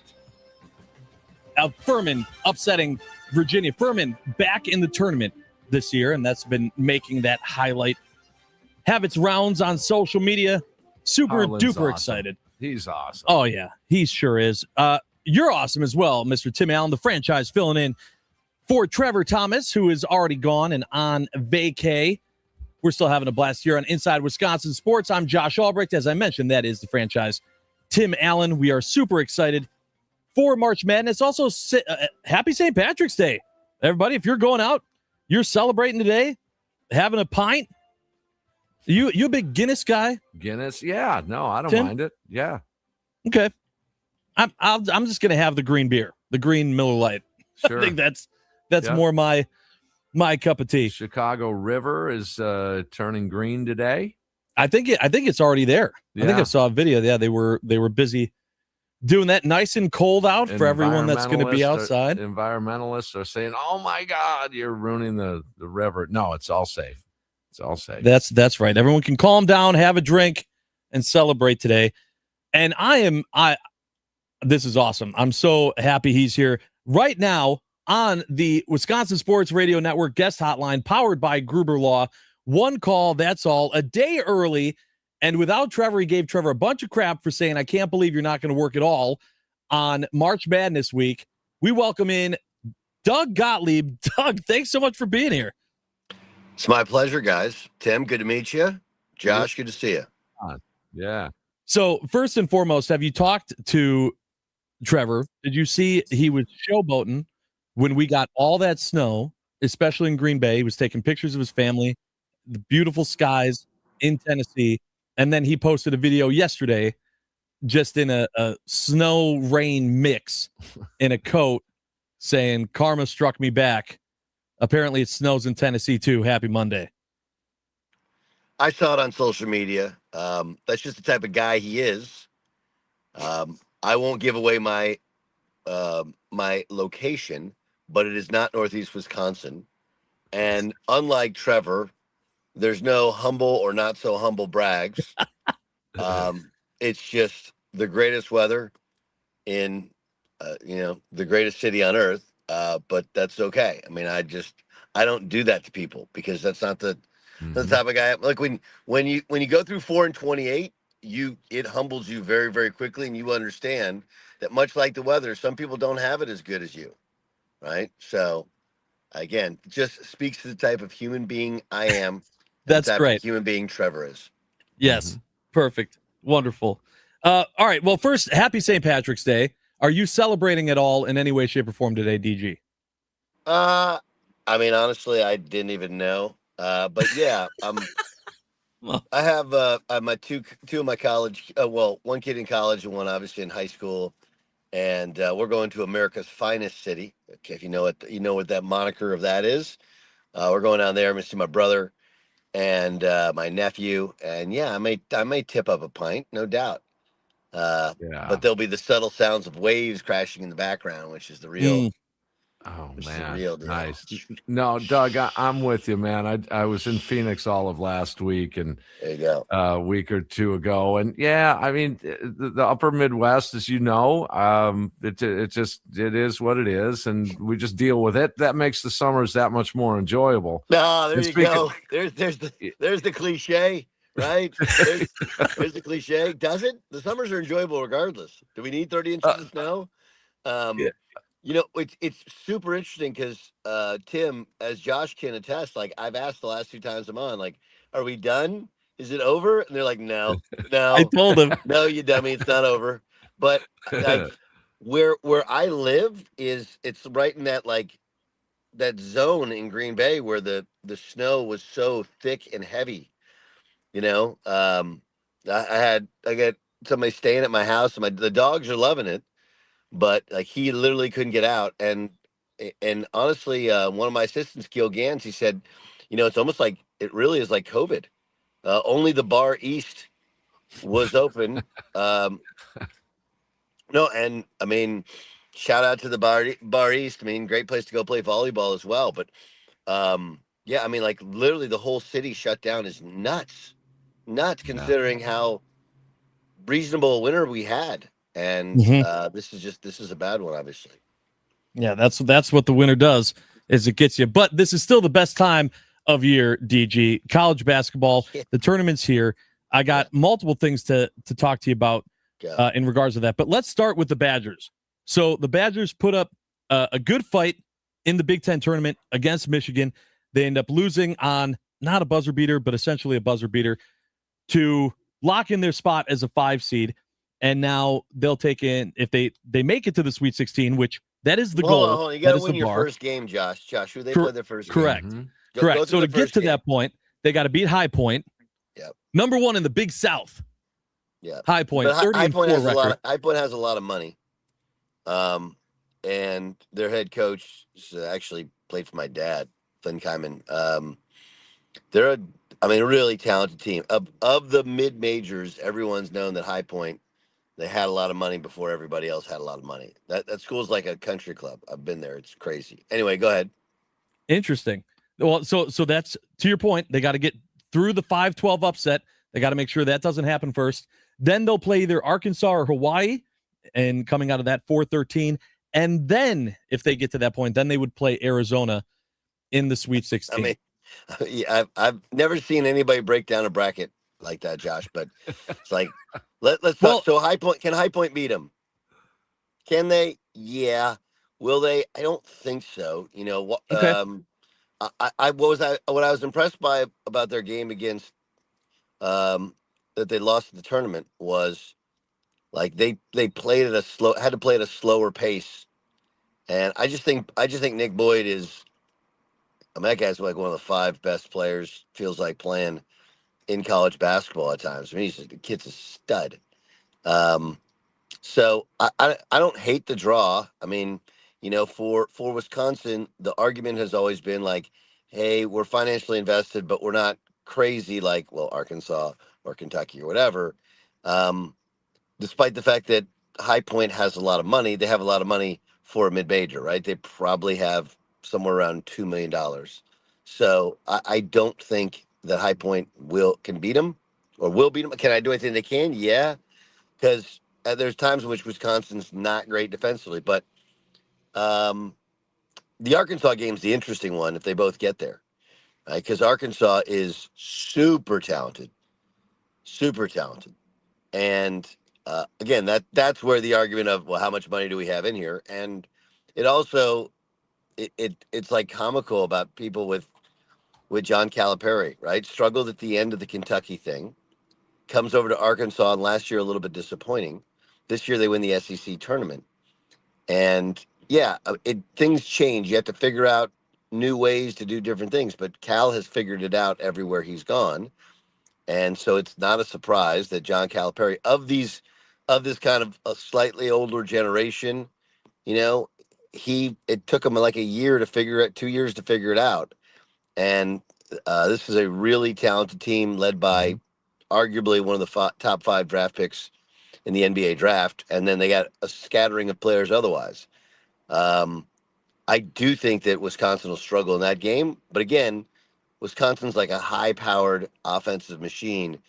And I'm not sure how well Arkansas guards them for 40 minutes. So I don't love the draw for Wisconsin because I think so much of Arkansas, but you know, these days, once you get past playing the mid majors, most of those high majors are equally or more talented than you are. Doug, on that note, that coaching note, how much of that comes into play here now that you're in the dance, and now it's strategy / motivation? Is it the kids are going to play? Like motivation's not really. I mean, like, this is a tournament. You're not getting guys that aren't motivated. Strategy. I mean, look, guard's really good. Cal's done it forever. I don't think Cal doesn't run like crazy. He runs one or two like really good things, and they run it well. But guard is not this team is not any sort of super set play. They run an offense that most people call Euro. They just run it really well with incredible spacing and pace, and really good players that seem to know their roles. So yeah, I'm not diminishing coaching as a coach, but you have two very, very experienced head coaches who have won a lot of games in this tournament.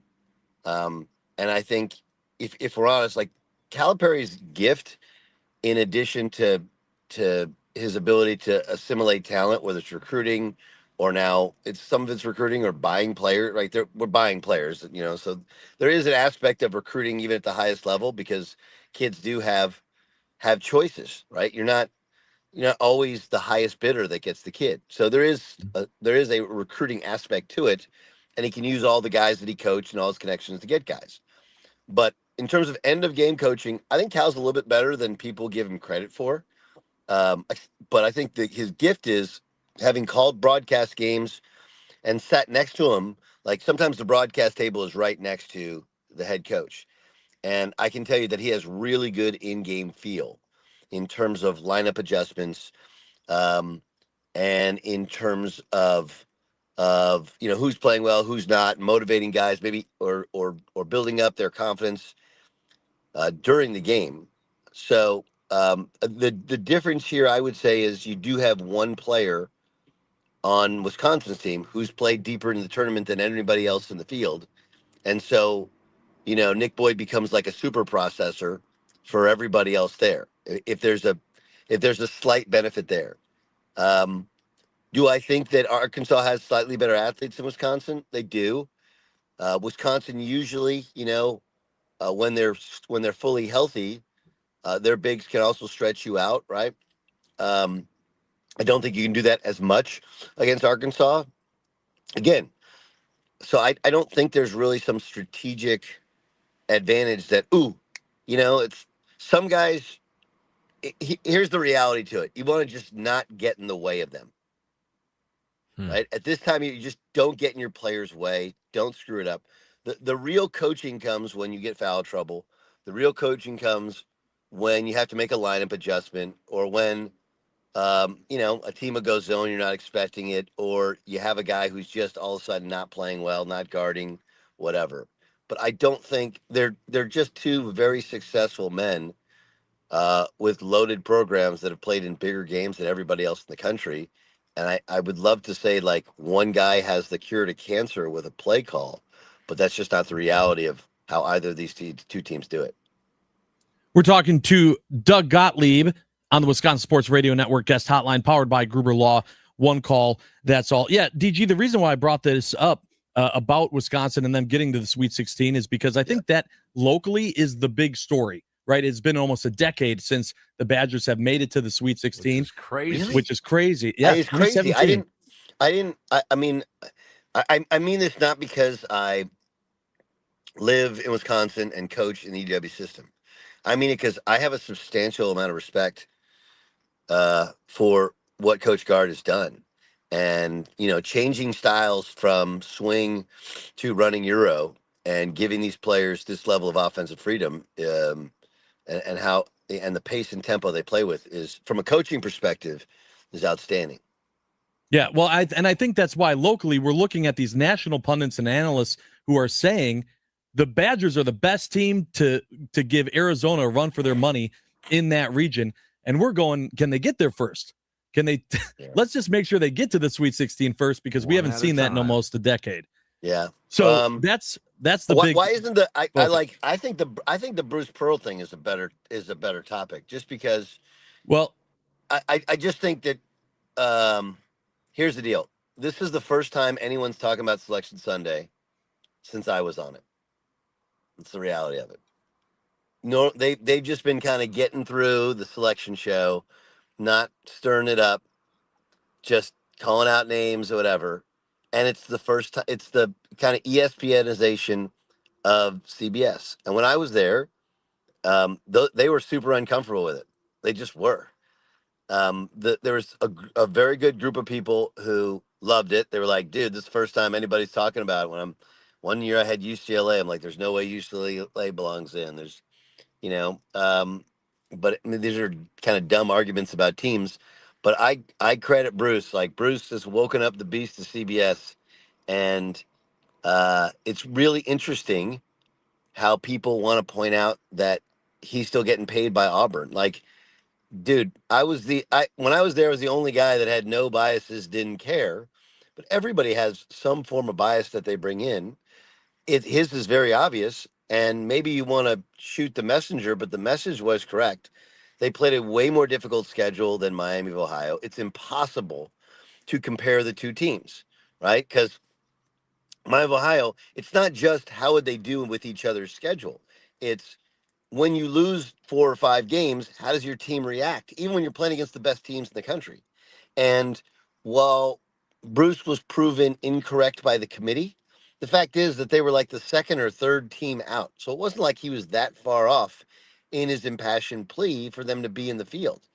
Look, the shilling is what happens in the sport. That's sadly what happens for everybody.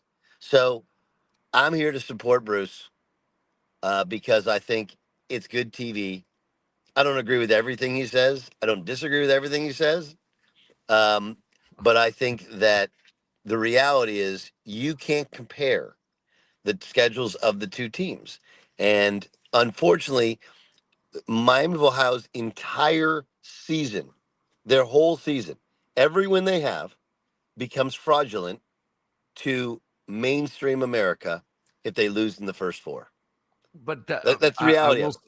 Okay, no, I get it though. But from the NCAA perspective, though, don't they want to bring in the most audience or the most participation in terms of fans that they possibly can? Because if you just go with Bruce's stance and saying that, hey man, you can't compare these two, but then I think you have to point out the definition of what the NCAA wants out of the tournament, and part of that is absorbing the casual fan base, not all the hardcores. Now, then again, you could argue that, well, then it's not really the best teams in the nation. Well, the best teams in the nation are always cream rising to the top. A Cinderella never really wins the tournament. Do they make a splash and bring some great stories in and bring a bigger audience in? I think that plays a part here, Doug. I do. And I get, the schedules and the better teams, but I'd have to know the definition of what goal the NCAA has in the tournament overall. Honestly, Tim, it's a great question. So I'll give you a couple different parts to it. The first thing is that we're told it's to decide a champion, and if you're an at-large, it's the 37 best teams. And how you judge who the best teams are is based upon all these metrics that are provided, and then you get to whoever's on the committee at the end of the day. It's whatever that they think, right? That's the reality. Like, you don't have to use any specific metric to pick it. You still are left with your own opinion. They just use the metrics to kind of organize their thoughts, and then they make a decision based upon whatever personal biases they have. That's the first thing. What you're talking about is, I think, twofold. One, do you deserve to get in, as opposed to who's actually better, right? That's forever going to be a question, right? Miami of Ohio doesn't lose a game in the regular season. I can tell you that every game is, and as you can look at every game at your level is really, really hard. It's just hard. There's not that much of a difference. between even the best team in the league and the worst team in the league. I mean, we've had in our league, right? Cleveland State was the worst team in our league for a good amount of time. They finished in second to last place. They beat Wright State at Wright State. Wright State was the best team start to finish, won the conference tournament, won it all, but they lost to Cleveland State. Like, it's very, very difficult to do. So I have a ton of respect for it. And I would have had them in because you finished the regular season 33-0. But, like, really, their schedule, they played no one above their level. They didn't play one team. Now, that means at their level, they were had an unbelievable year. But that's not the level of the NCAA tournament traditionally, right? And they didn't have to go to Akron. So to your question, the first part, which is it about deserves or about how good you are? I do think that there's a little bit of both. You do deserve to get there if you're 33-0, if it's really close, and it was really close. The other part is, what do people actually want to watch? I do think people want to watch Miami of Ohio, but there's no metrics that actually support that once they start playing in the tournament. There's just not. People want to see big names. They like the the Butler Duke finals is like the highest rated finals until the last couple years, but it wasn't just because of Butler, because Butler was in the finals with UConn the next year and the numbers weren't high. It was that Duke was in it. Everyone says I watch for the Cinderella. The reality is they don't. Right, the Final Four with all the mid majors a couple years ago was not well consumed. It just wasn't. So, as a coach of a team that once upon a time was a Cinderella, of course we root for the little guy, of course. But we go in with the full knowledge of, hey, they got really, really, really, really good players, and the days of having guys for 5 years, and they're all seniors, and you can pull off a series of upsets. I think those days are gone. I just do. So it's kind of sad. Now, if you really want to get people to watch, you should have had Miami of Ohio versus Auburn in the play-in game. I don't know why they don't put them against the traditional power. Why isn't Texas playing Miami of Ohio? They're in the play-in game.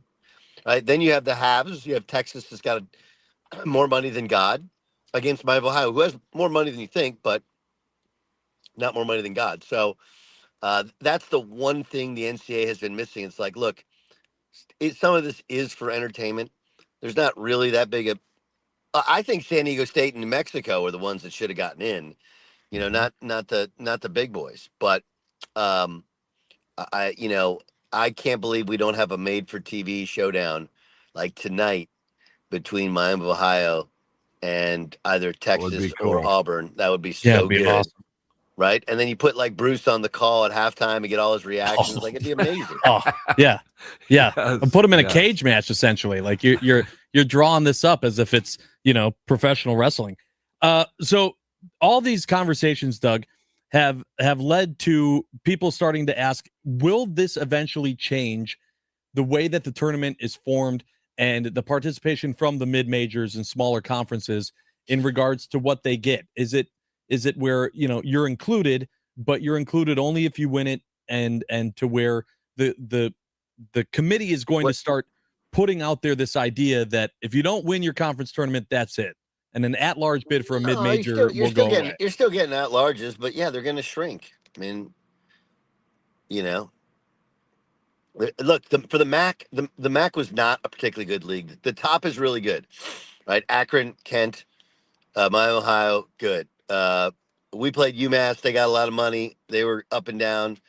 They're pretty good. The bottom of the MAC has not to this point invested in college basketball the way that it really is about a lot of things, but it's not like Eastern and Western just fired their coaches and they haven't been all in terms of finances. They're using, I think, their money for football.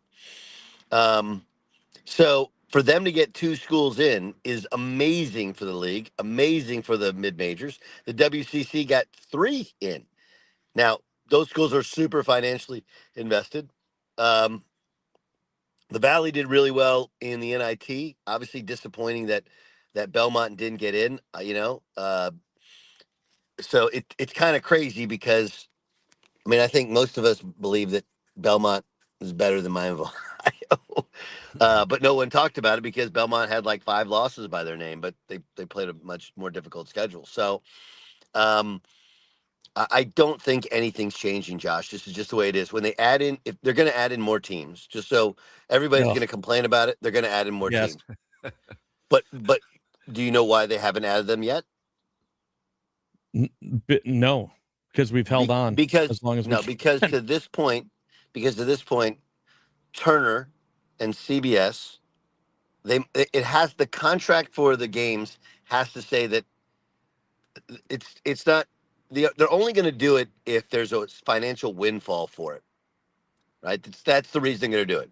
Everybody needs more money. The only way to create more money is to create more games, more inventory. That's it, right? There's a limited supply of games that are available, and right now we're at, Turner and CBS don't see the financial value in adding 2 or 4 more games. There's just not. Okay, we'll throw another $5 million into the pot. And the NCAA is like, no. If we're going to totally change our structure, we need more money than that. And they're like, there's just not any money there. So they're going to add them eventually, but it won't be until either this deal runs out or they can tear up this deal and add to it. But whatever's in this deal, the fine print, I'm guessing CBS and Turner don't have to add that much more money. And if there's not that much more money, the NCAA won't do it because it doesn't make financial sense. Yeah, that's what it all comes down to. Awesome. Well, thank you, Doug, so much for joining us today. I appreciate it. It's not Wednesday, and Trevor's not here. I know that you're also enjoying some time away for spring break. We hope that you have a good time. Enjoy the sound of those waves when you're having a pint. And you mentioned the best city in the world. The best city in the world. I mean, by definition, for me, that's Las Vegas, Nevada. But that's just me. Well, and we're going to talk about our happy places. Problem Vegas is it's like you get like a 3-day limit, man. You go 4 or 5 days. Yes. Yeah. You go 4 or 5 days. The 414 Doug on the Nicolay Law Fan Talking text line said the finest city, waves crashing. Sounds like Doug is going to Sheboygan, Wisconsin. There you go. Me and Sam Decker are going to surf it up in Sheboygan, no doubt. There you go. No, listen, we're still working here, right? Portal is essentially open anyway. So yes, I'm on a beach. Yes, I'll be on a beach, but I'll have a laptop open and a phone handy. And,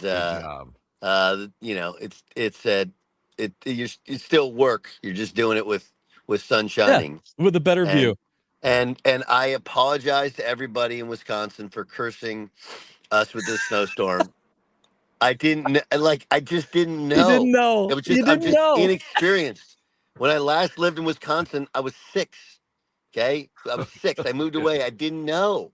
So I'm sorry that I did this. I had this karmatic thing. But I would also tell you, so many of my friends in Northeast Wisconsin, some of this is you, okay? Because you're always like, oh, California, homeless people, earthquakes, smog, traffic, right? This is God's country, Wisconsin, USA. And I'm like, look, I love Wisconsin. I'm a tax-paying resident. I got a driver's license. I got everything. But like, California is not the devil. It's not going to fall off into the water yet, or at least while I'm here. And, every superhero has their flaws. California has some flaws. I'm not going to lie to you. But so does Wisconsin. And one is a mid-March snowfall where you get like 25 thick-ass inches of snow and you're homebound. There's only one restaurant open in town. The Bar East, by the way. You're welcome, Jess. Yeah, shout out to them. All right, well, enjoy your time on the beach with your traffic and your smog. And we will talk to you next week. Thanks again, DG. We appreciate it. See you, Doug. Doug Gottlieb joining us on a Tuesday on the Wisconsin Sports Radio Network guest hotline powered by Gruber Law. One call, that's all. Hopefully 1 year from right now, he'll be a super, super busy guy. Yes. Never know. Yes. Never know. It could happen. I mean, they're making strides. All right, we got to take a break. When we come back, we're going to talk about our happy places. It sure sounds like DG is in his there in California.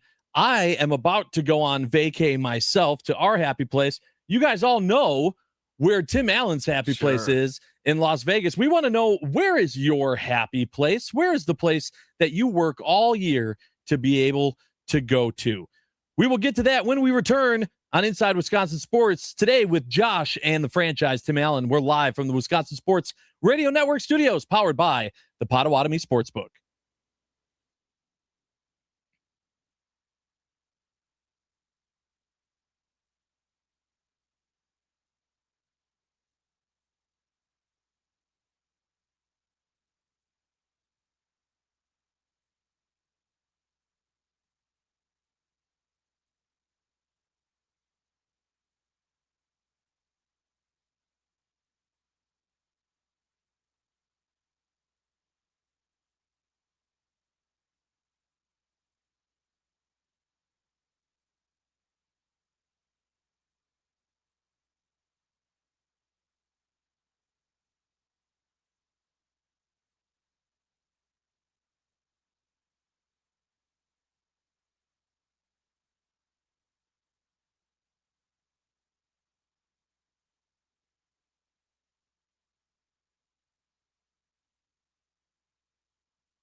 happy place. Go to a happy place.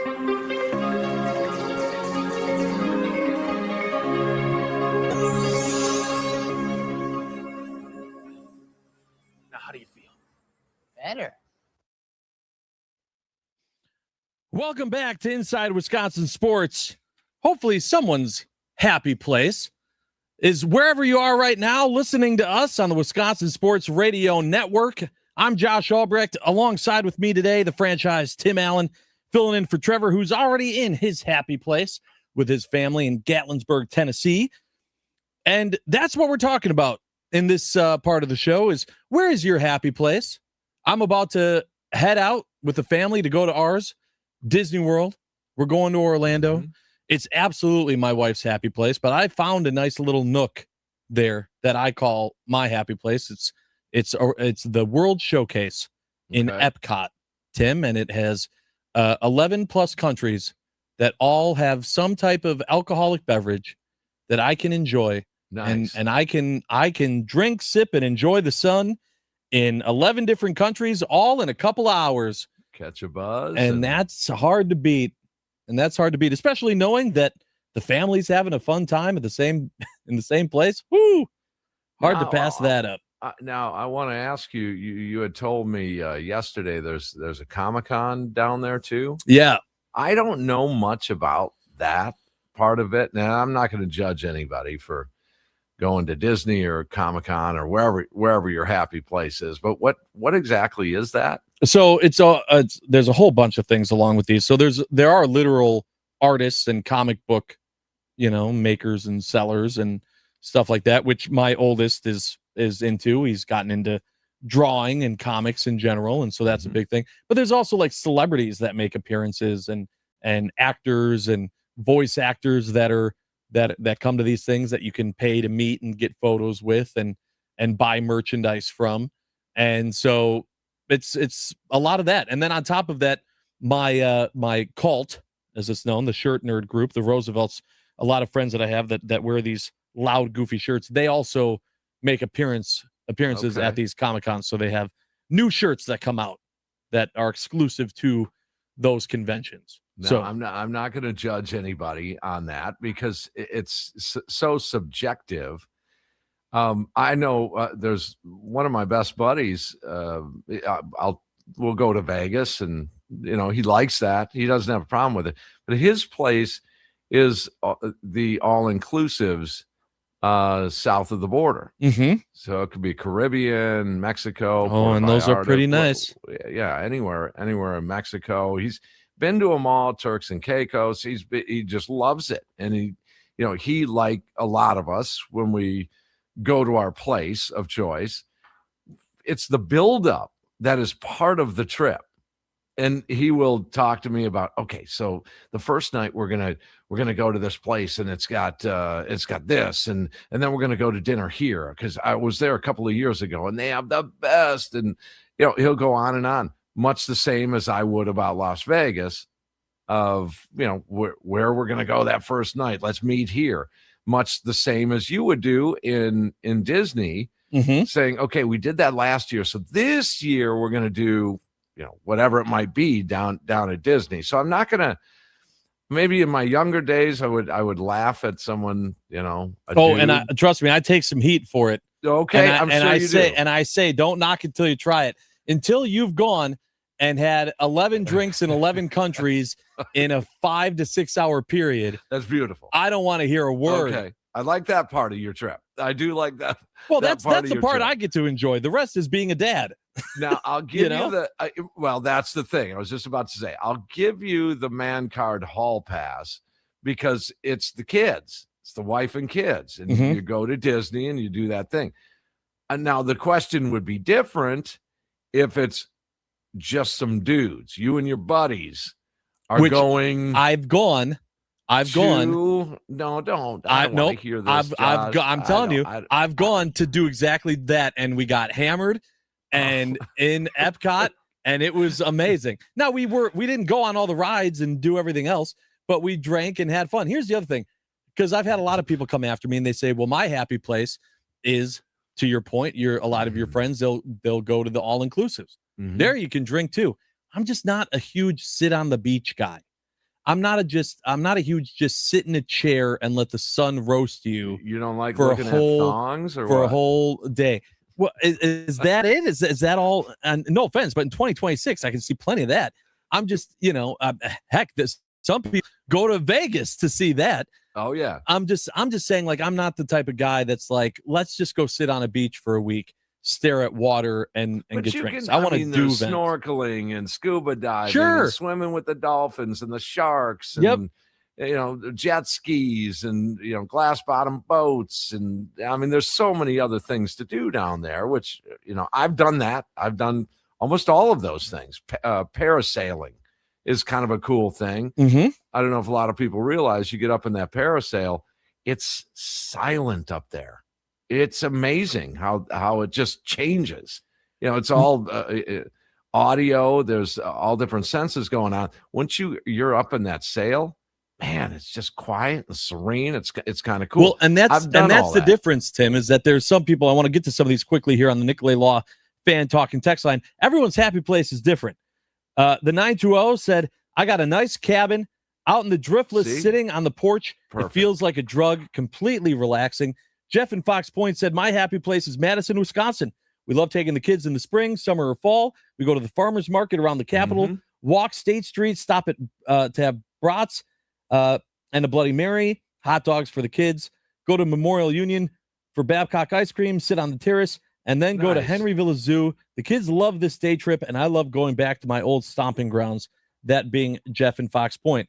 Chad in the 414 says he's with you on the fishing. He says he goes to Minocqua area for a week of muskie fishing every year. That's his thing. That's his place. That's his happy place. That's what I'm saying. Everyone has something different. Matt in Minneapolis says, my wife and I go somewhere warm every Thanksgiving week. Gets us out of the family stuff. No pressure, no kids, no questions. We did Palm Beach once, had easily one of my favorites. Last year, we did Fort Lauderdale Beach, which was great.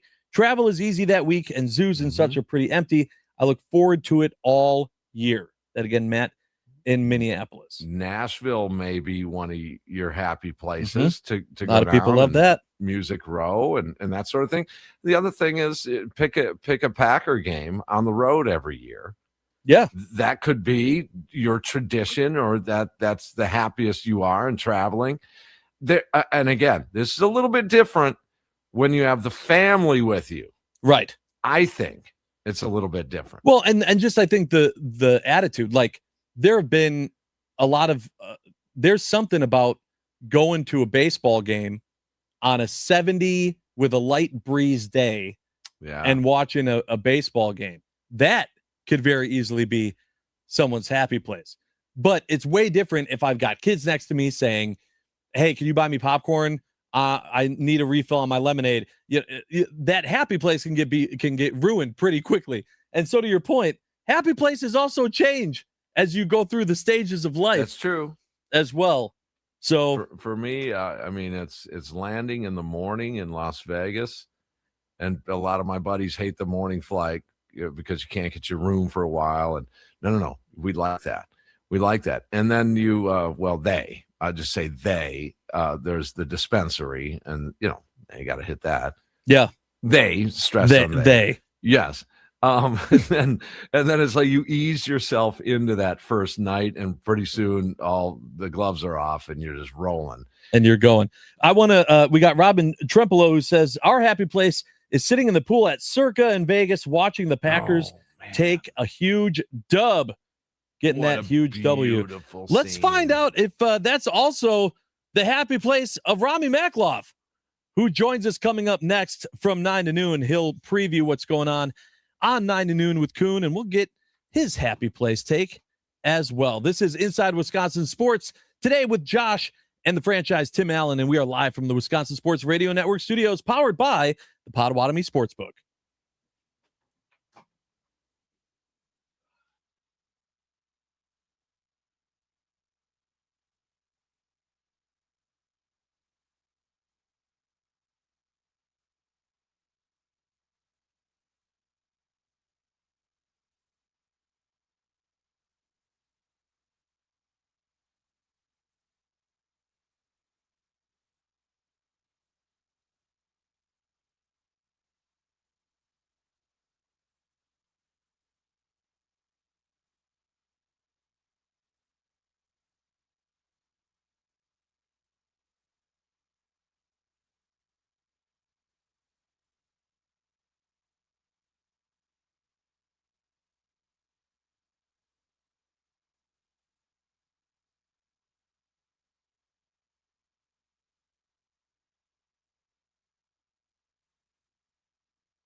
Hey, everyone, just so you know, Inside Wisconsin Sports, if you missed any part of the show, it's also a podcast. You can go back. You can listen to any part of the show anytime you want.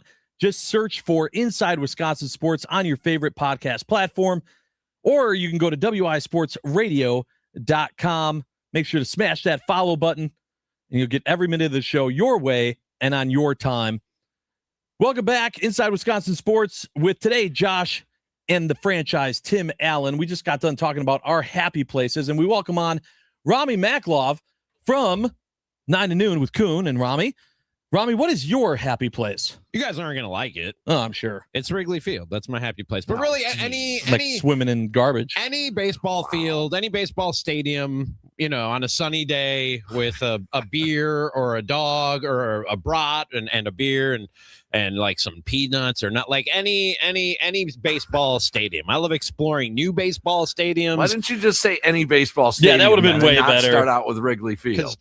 I'm real, Tim. I'm me and I'm real, and people can take it or they can leave it. Yeah. You know that. This is going to be a spicy episode of 9 to Noon. I'm very interested to see because Rami's on one today. Because Rami's on one. He's not wearing green. He said the only green he has is Buck stuff. He's just here. Yeah. His back is hurt and he's getting through it. Yep. I'm a little ornery. I am a little ornery. Yeah, it's going to be a day. I'll admit it. I'm a little ornery because my back locked up on me yesterday shoveling the snow. All right, talk to us about what's going on today's 9 to Noon. So much happening on today's show. We're going to start off the show because this is like the really crazy busy week in sports. We're a week out from from opening day. Today, the NCAA tournament starts. You have the WBC tournament finale coming up tonight. So just what are you most excited about? We also have some Packers things to talk about after the first wave of free agency is over. We'll get into that in the 10 o'clock hour. And just shut Giannis down already. Just shut this dude down already. We'll talk about that and much, much more throughout the show today.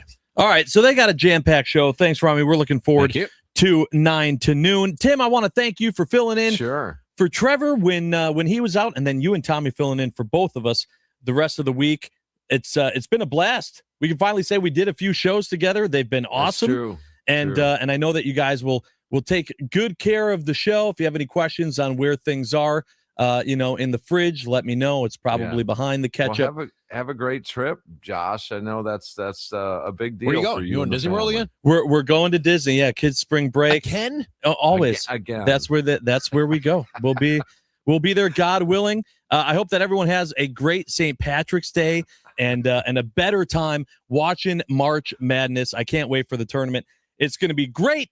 Make sure to tune in to Inside Wisconsin Sports tomorrow with Tommy and the franchise, Tim Allen. Today you should say Toodles, just for the hell of it. Toodles? No, I'm not going to say Toodles. I'm going to say tune in next time because we're not done yet.